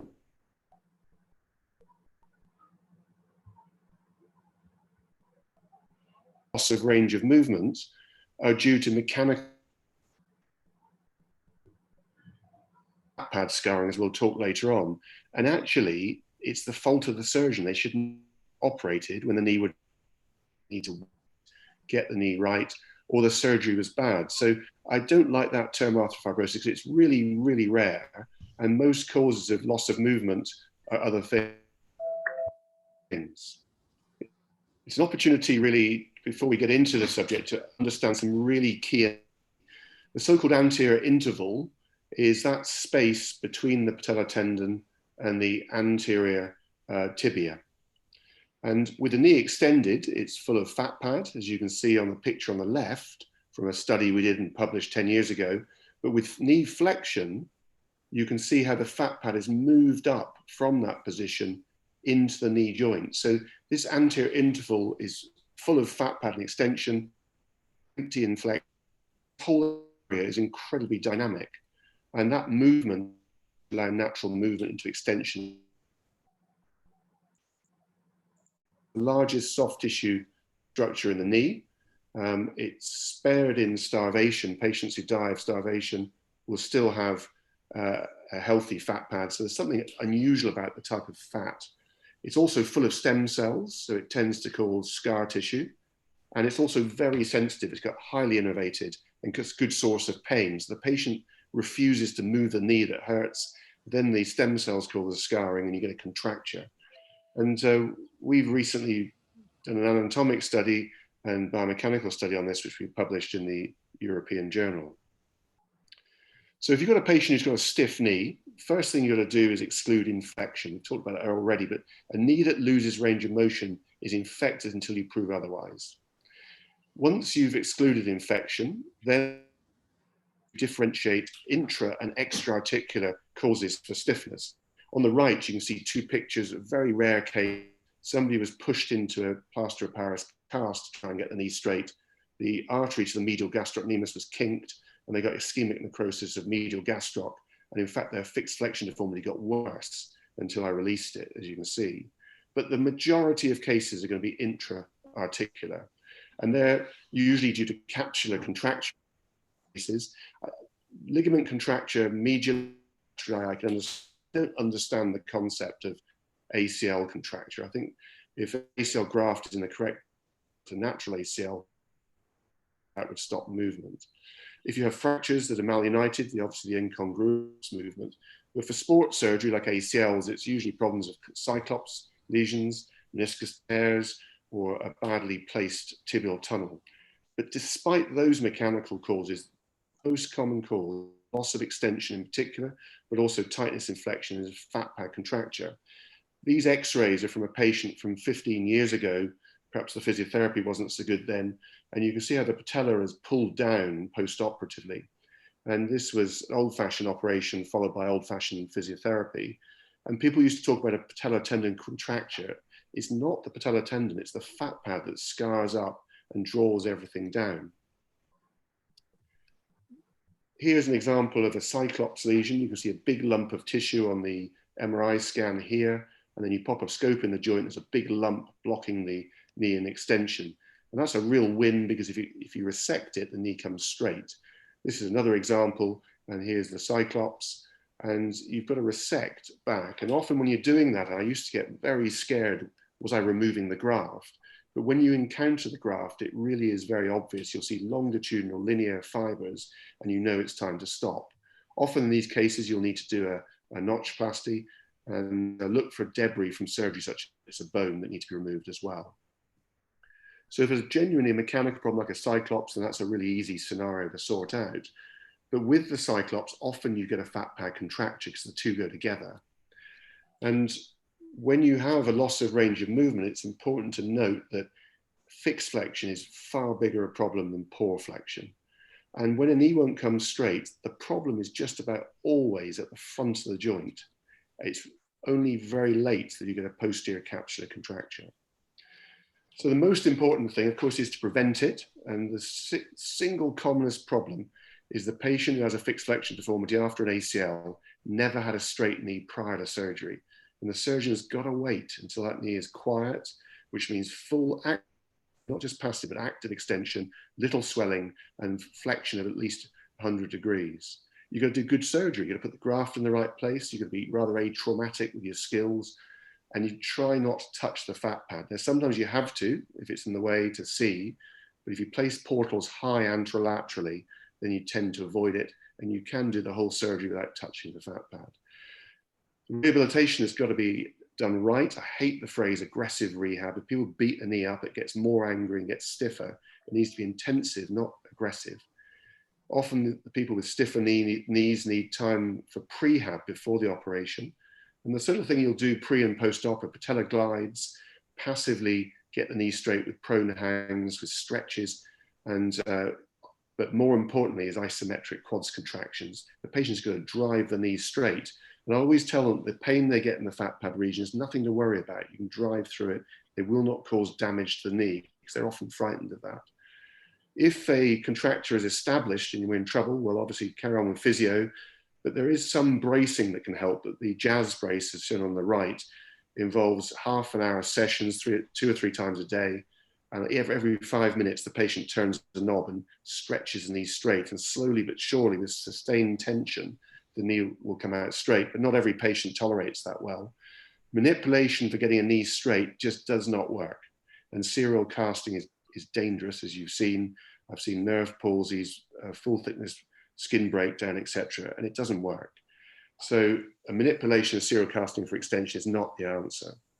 If you've got an established case, then we've got to do surgery. And the mainstay of surgery in all cases is a release of the fat pad. We'll show you that in a minute. And then if it's an established case and the knee won't come straight despite getting rid of the contracture, then you have to do a posterior capsular release. So what do we do? This is a picture of a lot of scarring in the fat pad. Normally the fat pad's yellow, as you know. Here it's white. And this is a very abnormal situation. And that fat pad has lost its flexibility. It's like a door jamb at the front of the knee. It won't get out of the way in extension. And it's a tether when the knee flexes. And so to release the fat pad, I take usually a knife these days or a radiofrequency probe and make an incision right through the scarred fat pad, anterior to the anterior horn of the medial meniscus, just anterior to the intermeniscal ligament, and anterior to the lateral meniscus. I sweep the knife or the radiofrequency probe right down the front of the tibia. I've never yet taken off the patellar tendon, but I do that, have that in mind, I promise you. And the scar is like a rind around the fat pad, and you almost pop through it. There's tremendous resistance if you use a shaver on it to resect it. If there are big lumps of scar tissue, you do that. It's really tough tissue. But as you get through into healthy fat pad, suddenly your instrument flies through that tissue, whereas it's tough when it's scarred. So you've got to release that anterior interval first of all, resect any scar on the fat pad itself. But sometimes when you've done all that, you're sure that there's nothing restricting extension at the front of the knee, it still won't come straight. And these are usually cases 3 or 4 months old or later after surgery. You have to do a posterior capsular release. And this is a fantastic operation that very few people practice or know how to practice. Knee is placed with the hip abducted at 90 degrees, as you can see. I make a posteromedial incision over that soft spot when you palpate this area just behind the femoral condyle. Then make a medial arthrotomy, and with sharp dissection, take the capsule here off the femur, and then cut the gastrocnemius tendon off as well and proceed towards the midline. Obviously, I'm aiming with my knife from posterior to anterior. I have a long-handled blade to get as close to the bone as I can. As long as you stick to bone, you're safe. And then we'll get to the midline. And this is a picture taken with an arthroscope. Illumination, and you can see here the gastroc is off with the capsule. I've stripped the soft tissue off with periostal elevator, and then here we can see the septum that sits behind the PCL. And this is the moment of truth, and that's where most surgeons get very nervous, because here is the artery, and the neurovascular bundle.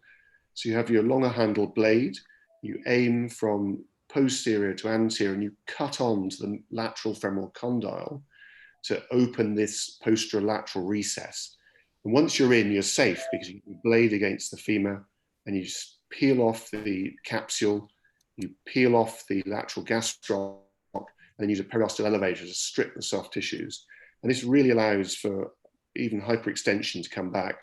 This guy, actually, for me, is a bit of a disappointing result. He's 2 weeks post-op, he had a septic arthritis with about a 30-degree contracture, and he was just off straight when I saw him in clinic at 2 weeks. He did actually get straight, thankfully, with physiotherapy, but we can expect really good results. It's obviously surgery that needs to be taken with great care, but it works well. What about poor flexion? Well, this is a place where physiotherapy can help. There's a jazz brace for this as well, which slowly flexes. It's particularly useful for knee replacement patients. But manipulation does work for flexion. It's pointless doing it if the knee is angry, because you'll get a result on the operating table, but the stiffness will come back. So you've got to wait for the knee to be quiet with that inflammatory response burnt out. And it's very important that you're careful doing it. You can fracture a tibia. I've managed to pull a tibial tuberosity off in a case. So you take both hands on the proximal tibia, both forearms up against the tibia, and then you spread your load as you lever it into flexion. And I put my ear up against the lateral aspect of the knee as taught by Peter Myers in Brisbane, and you listen to the adhesion. Obviously, there's a period of silence. If you push too hard, you'll do some violent damage. So it's time to stop. We use a femoral nerve block so the quads don't fight flexion for a day or two. So you're very carefully got to mobilize with crutches. We use CPM. And I think the MUA is worthwhile, even in late cases. Even months later, you can get a win with it. But nevertheless, there are some cases you just can't safely manipulate. And so they'll need surgery. And the mainstay of this is an arthroscopic arthrolysis of the problems within the joint. And to do this, we give tranexamic acid beforehand because we want to minimize bleeding. Nature's glue is blood after all. And I use a narrow, sharp punch. There aren't many Smiley knives available these days, but that's a fantastic instrument, or a radiofrequency hook. And basically you slide it up against the adhesions. First part of the job is to recreate the suprapatellar pouch, and you shove your Smiley knife or punch until you feel that it yields through the contracture. So you recreate the pouch, and then you go down the medial and lateral gutters again, have the knee bent as over the side of a table, and you shove back against the scar tissue until it gives on you. Then you go to the front of the joint. You've got to open the anterior interval and resect any fat pad scar, as I showed you. I try, as soon as I see yellow fat, I don't do any more resection. You've got to preserve the fat pad. Now, some old reports where you had to resect the natural ACL and PCL. I think it's absolute nonsense. I can't believe that. Obviously, if you've got a horribly anterior femoral tunnel for an ACL graft, that's different. But the natural cruciates, I would leave. I can't see any reason to take them out. Once you're sure you've cleared the contracture, then you manipulate the joint, and you usually get what you want. But of course, there are some cases in which there's a significant extra-articular contracture, and you have a quadriceps contracture.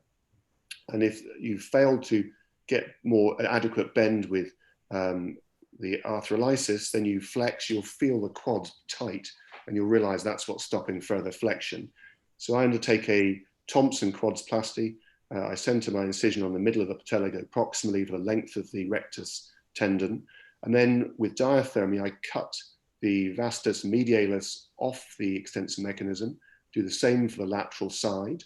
And then underneath the rectus femoris is the intermedius tendon. That's like a rigid bar of scar tissue.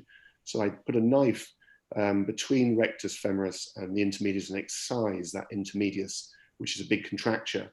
And once I've done that, then I do a manipulation, and you'll see that the vasti pull back away from the extensor mechanism. It's a wonderful operation. Again, it's not well known, certainly by European surgeons, so we don't have to do it too often, but it's a fantastic procedure. The method I use is a Thompson procedure. It's written up in Campbell's Orthopaedics, but it's very simple, straightforward, and a fantastic result. So just to end there, my disclosures again, none of them are relevant to that talk. Thank you very much.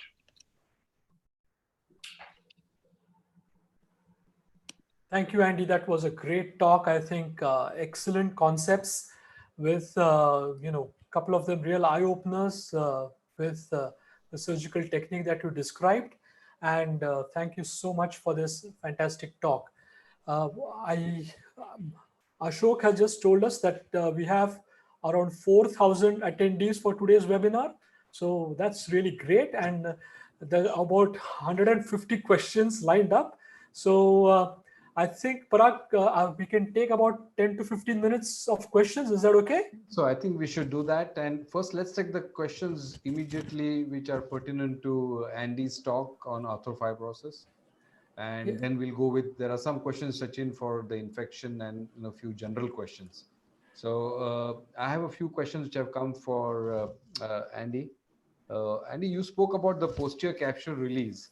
And one of the questions is that, and you described the open method, and it's a little bit risky, but you said that you stay close to the bone.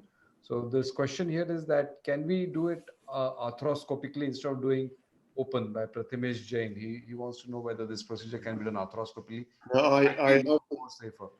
I have been doing them arthroscopically recently, not enough to give you proof that it works. One was on a colleague of mine, actually. Rob Laprade's written it up, but he only describes releasing the posteromedial capsule. It's quite hard to see up to that position, but it's possible. And you introduce the arthroscope via the intercondyle notch from the anterolateral portal over the ACL into the posterior recess, and then rotate the scope upwards, and you can see the junction of the capsule to the femur. And then very carefully with radio frequency, you can elevate off the bone. And then with the scope in the anteromedial portal, go just below the PCL into the posterolateral recess, and beg your pardon, ACL into the posterolateral recess, and repeat the same via posterolateral portal. So you need a posteromedial and posterolateral portal. The trouble is that you don't get to do anything to the midline. You can divide the septum behind the PCL, as I usually do with my PCL surgery, but I'm just a little bit scared of the neurovascular bundle with an arthroscopic procedure. The thing with open surgery is it's a pretty small scar. It's medial, so not seen, so cosmetically it's good. And I think you've got a lot more control. And I tend still to do open surgery, but I think that an arthroscopic procedure is very reasonable, particularly if no one's ever had a go before. I think for revision surgery, I'd always do it open. So long answer, apologies. Oh, no. So one more question is that when you spoke just now, your talk was more pertinent to ACL, post-ACL reconstruction arthrofibrosis. But do similar principles apply when you're dealing with post-traumatic, post-operative knee stiffness? Absolutely. Or is there anything different you would do if you're having a patient upper end tibia who's operated with a plate and he has developed a stiffness after the surgery? So anything different in these cases?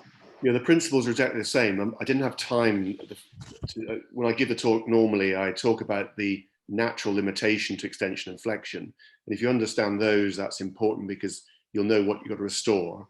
But no, the principles are exactly the same. So if I have a knee replacement that gets stiff or post-trauma knee that gets stiff, number one, is it infected? You've got to ask yourself that question.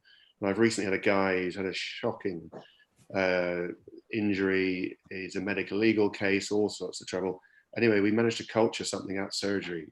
So he obviously had an infection that wasn't picked up at the time. And so that's the first thing. And then you deal with extension and flexion separately. Priority number one is extension, or prevention, I suppose, is priority number one. Number two is if you get a contracture, you've got to get that knee straight.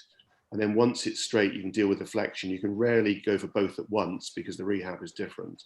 And the problem is if you want to get the knee bending quickly after surgery, then you need to have a knee that already comes straight. But the principles are exactly the same. Okay. So any other questions for Andy Williams on this topic of stiff knee? Yeah, I got a question, sir. Parag, sir. Yeah, sure. Please, Anshu. Dr. Andy, so you talked about doing an ACLR, or rather not doing an ACLR when the knee is very angry, but now there are papers from Sweden by Carl Eriksson and also from Austria wherein they are doing ACLs within even 48 hours of the injury. So what is your take on that? You can do it if the knee is quiet. And Carl's a friend of mine, the guy's in Austria as well. But if the patient can't fully extend pre-op, you're taking a real risk. And unless you're frightened of the patient flying home and you lose the case, we see a lot of patients like this from the Alps and also from America. They should damn well not have surgery. It's the patient, the surgeon is doing it for commercial reasons. They may not realize that, but that's what they're doing. And they're using those papers. Those papers, Carl is a lovely, lovely man. He's a friend, but people are misinterpreting.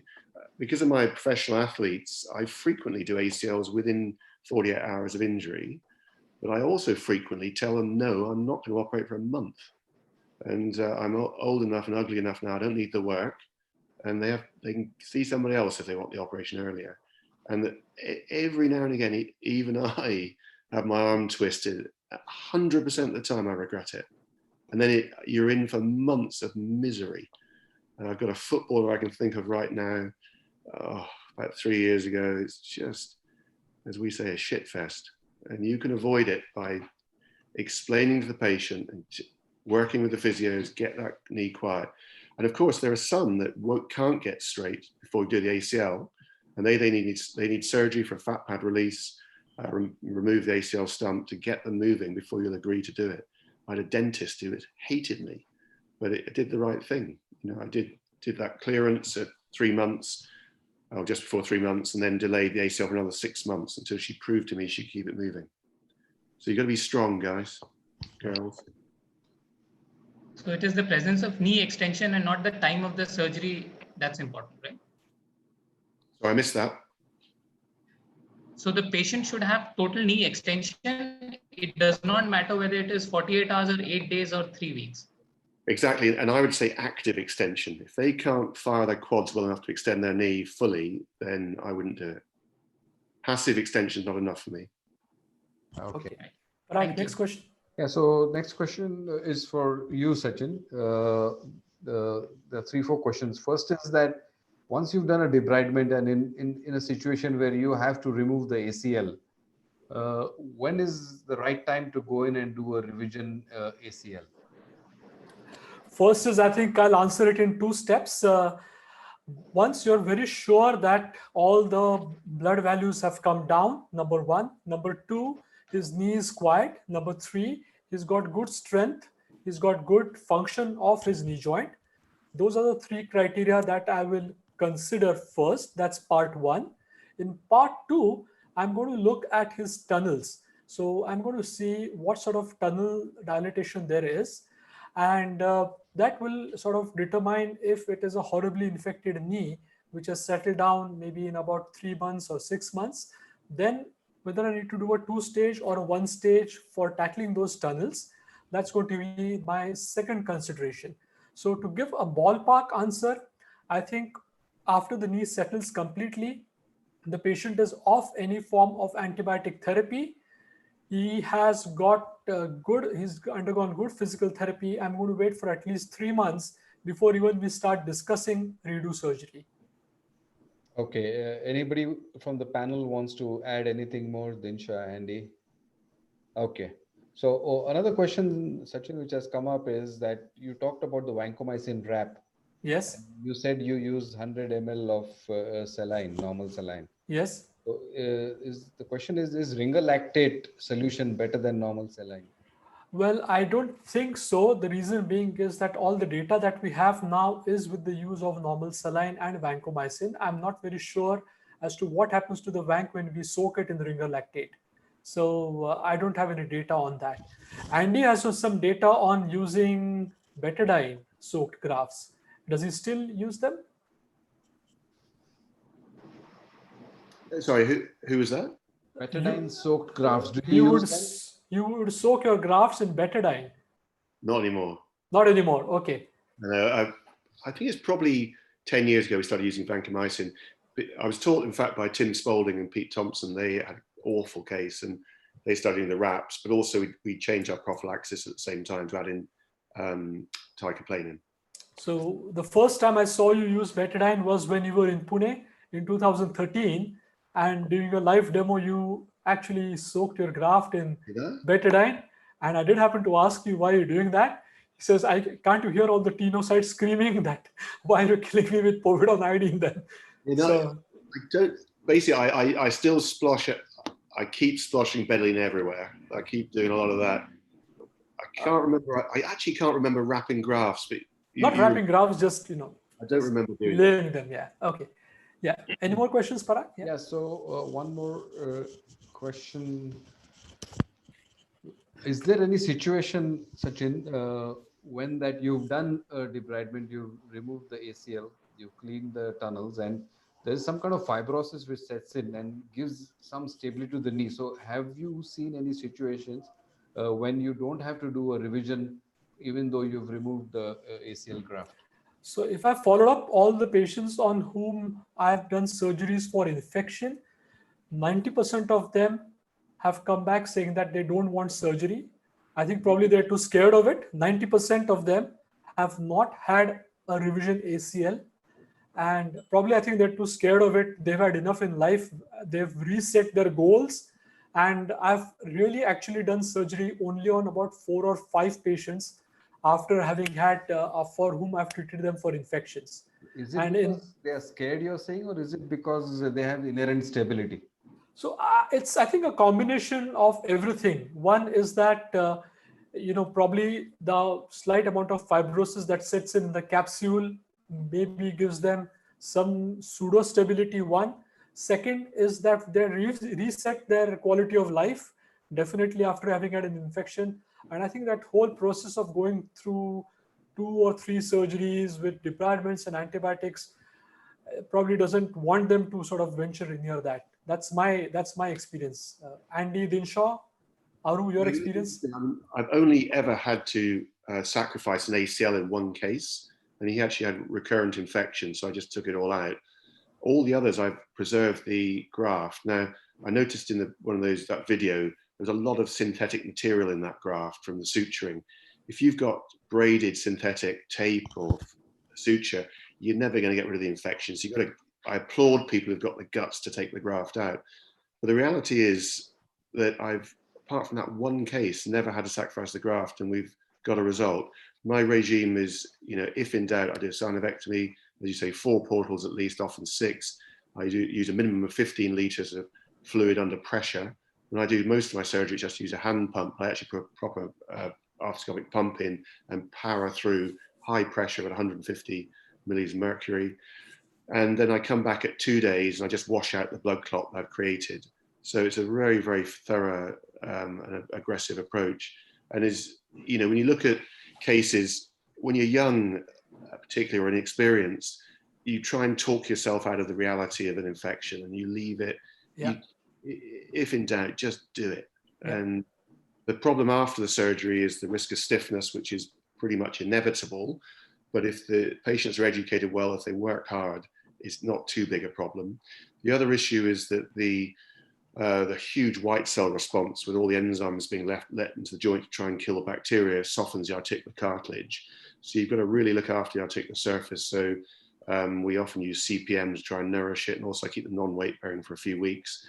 And if the effusion doesn't settle, we aspirate, partly to check for infection, but also inject a viscous supplement in the hope that might help the articular surface later on. Yeah, on the same note, Andy, there was a question, which was that, do you have any experience of using leukotrienes in the joint? Of using what, sorry? Leukotrienes in the joint. No. A mast cell inhibitor.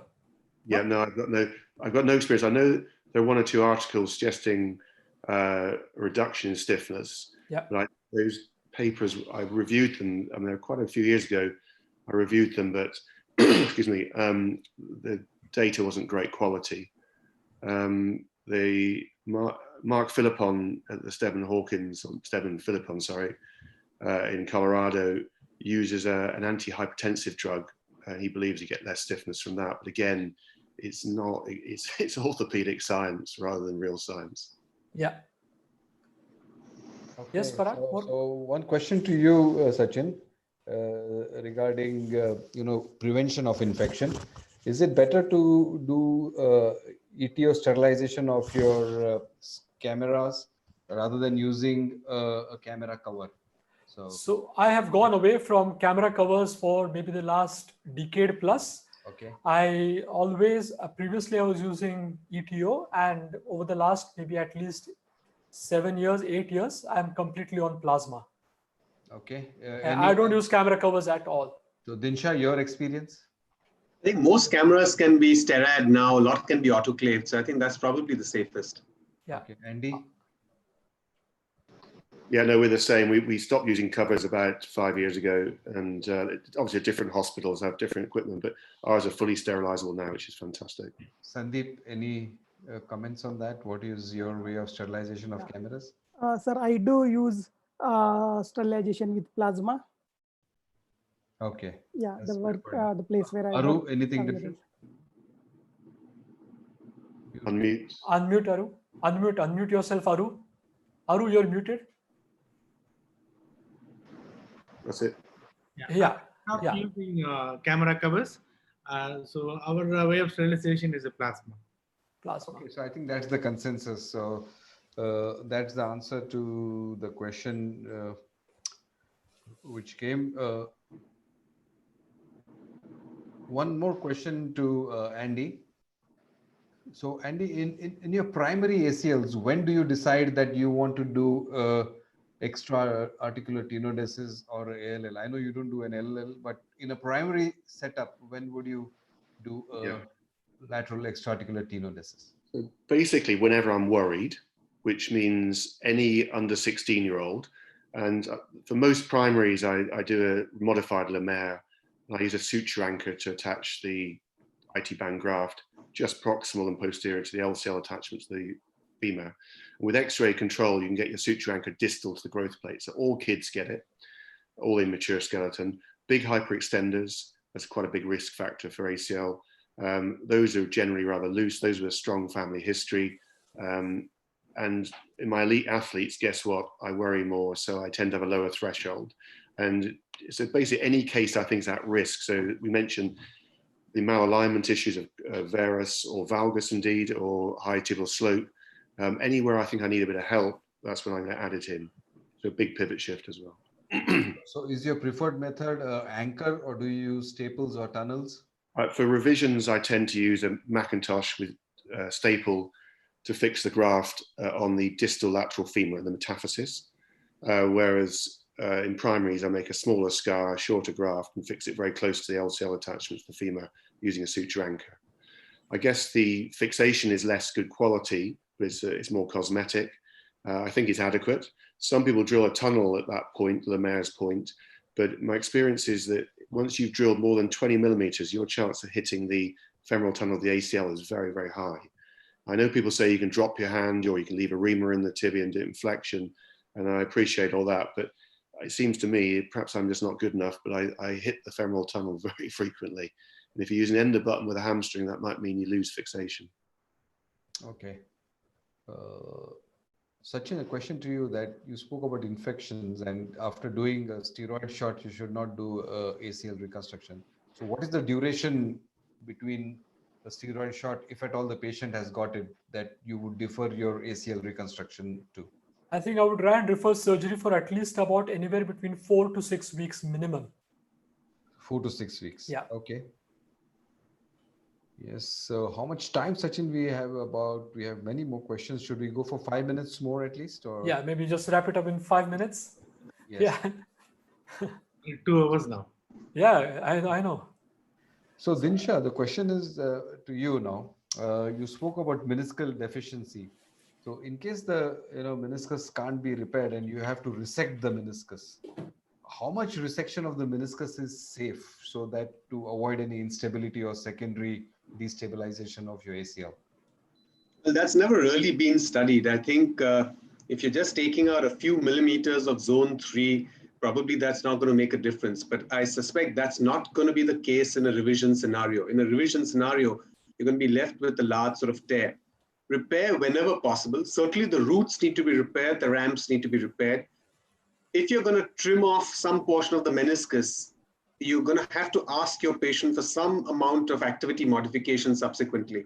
Because if you don't have your secondary stabilizer from the meniscus point of view, that revision ACL is likely to fail in the long run. Okay.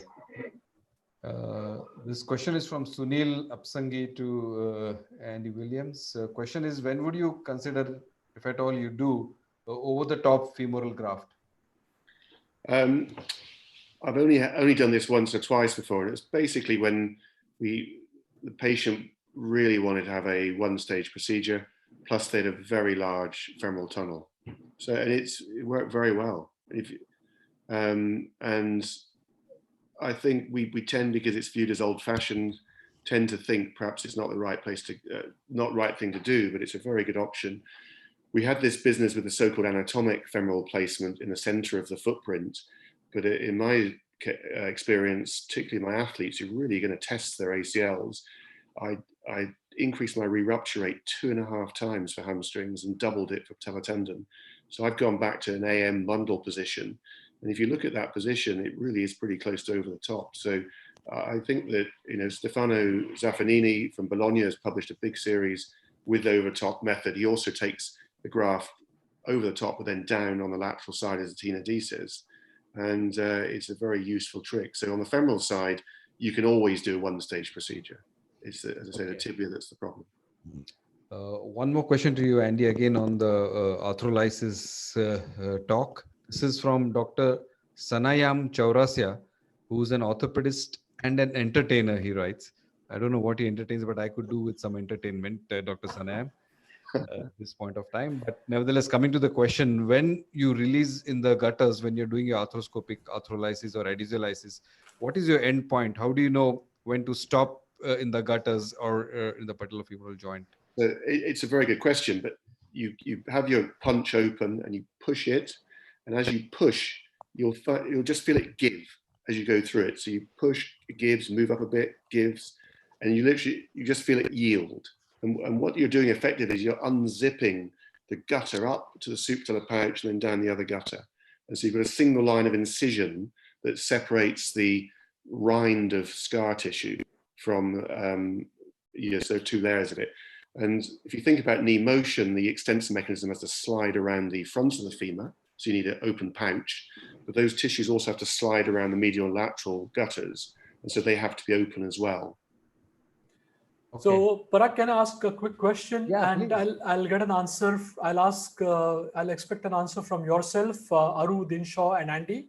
Is that the situation is that there is a patient on whom you've done an ACL reconstruction. He's 2 weeks following the surgery, no fever, the knee feels warm, the SED rate and CRP are slightly high, and there is a grade 1 or grade 1 to grade 2 effusion. He's getting pain when he's doing physical therapy, otherwise he's comfortable. Will you aspirate, yes or no? Parag. I will definitely aspirate him. I will see if it grows something or not. If it does grow something, then I would go for a debridement. If it doesn't grow something, then I would do antibiotic suppression. Aru, will you aspirate or wait? If there's effusion, definitely aspirate. Dinshaw? Aspirate. Andy? I'd see the patient. Sounds daft, but you've got to see your patients and you'll get a good feeling pretty quickly. If you've got any doubt, I'd aspirate, send that off, and I'd also repeat the bloods daily for a couple of days to make sure it's okay. But and if the fluid came out not quite right, I wouldn't wait for a culture. I'd get in there and wash it out. Be very aggressive with it. I just realized I forgot to mention one thing in my talk about knee motion.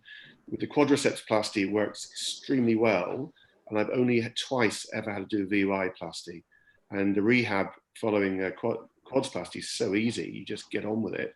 Whereas with a VUI plasty, you've got a significant weakness for that reason. So you have to be careful. But VUI plasty is rarely needed. Apologies for forgetting that. No. So over to Sachin to conclude. Sachin, there are more questions, but we can go all night.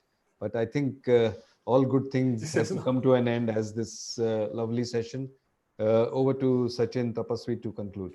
Yeah, thank you, Parag. And at the outset, thank you, Andy, for sparing time and joining us on the net and enlightening all of us with your rich experience. Thank you, Dinshaw, for fantastic deliberations as always, good presentations, and completely clearing a lot of concepts. Thank you, Aru. Thank you, Sandeep. Thank you, Nilesh and Anshu, for being firstly organizers of our knee course, and also for spending your valuable time chipping in with your comments, with your suggestions and your questions. Thank you, Ashok, for allowing us to use your platform. He's the mastermind behind this. And just as I was about to start talking, he just sent out a text message saying that conservative figure is that we have 4,500 attendees for today's webinar. He makes a conservative guess because he will know the exact number of people who have watched on YouTube only after 24 hours. And he says that he has seen maximum number of questions coming in. So that speaks very highly of the rich content of this webinar. And thank you to all the viewers and all the attendees. We are sorry if we couldn't take your questions, but certainly I think keep sending in your questions. We'll try and reply to each one of you individually on WhatsApp or through email. And I think with this initiative, I would like to definitely congratulate all of us, if I can say so. And we definitely want to meet next Saturday, same time, and we'll have a different guest faculty and a new topic to discuss. So thank you all of you, and thank you once again, Andy, for joining us from the UK. Thank you so much. And Ashok, you can end the seminar with your comments now. Ashok, so, yeah. Thank you very much, everybody, and thank you, Andy, sir. It was an amazing talk, and to listen to all 4 speakers, comprehensive guidance about this particular topic. And I got so many questions that I'm sure even Parag sir's inbox is all full. Yeah. Nearly around more than 200 questions all over. Yeah. We'll have to have one session just for question and answers. Looks like it. Think so. It's all full is inbox. So thank you very much again. Thanks on panelists, and thanks PKC for this opportunity. Thank you very much, and stay safe. India is on lockdown for another 2 weeks. So stay safe and stay secure. Bye, guys. Thank you so much. Bye. Thank you. Bye.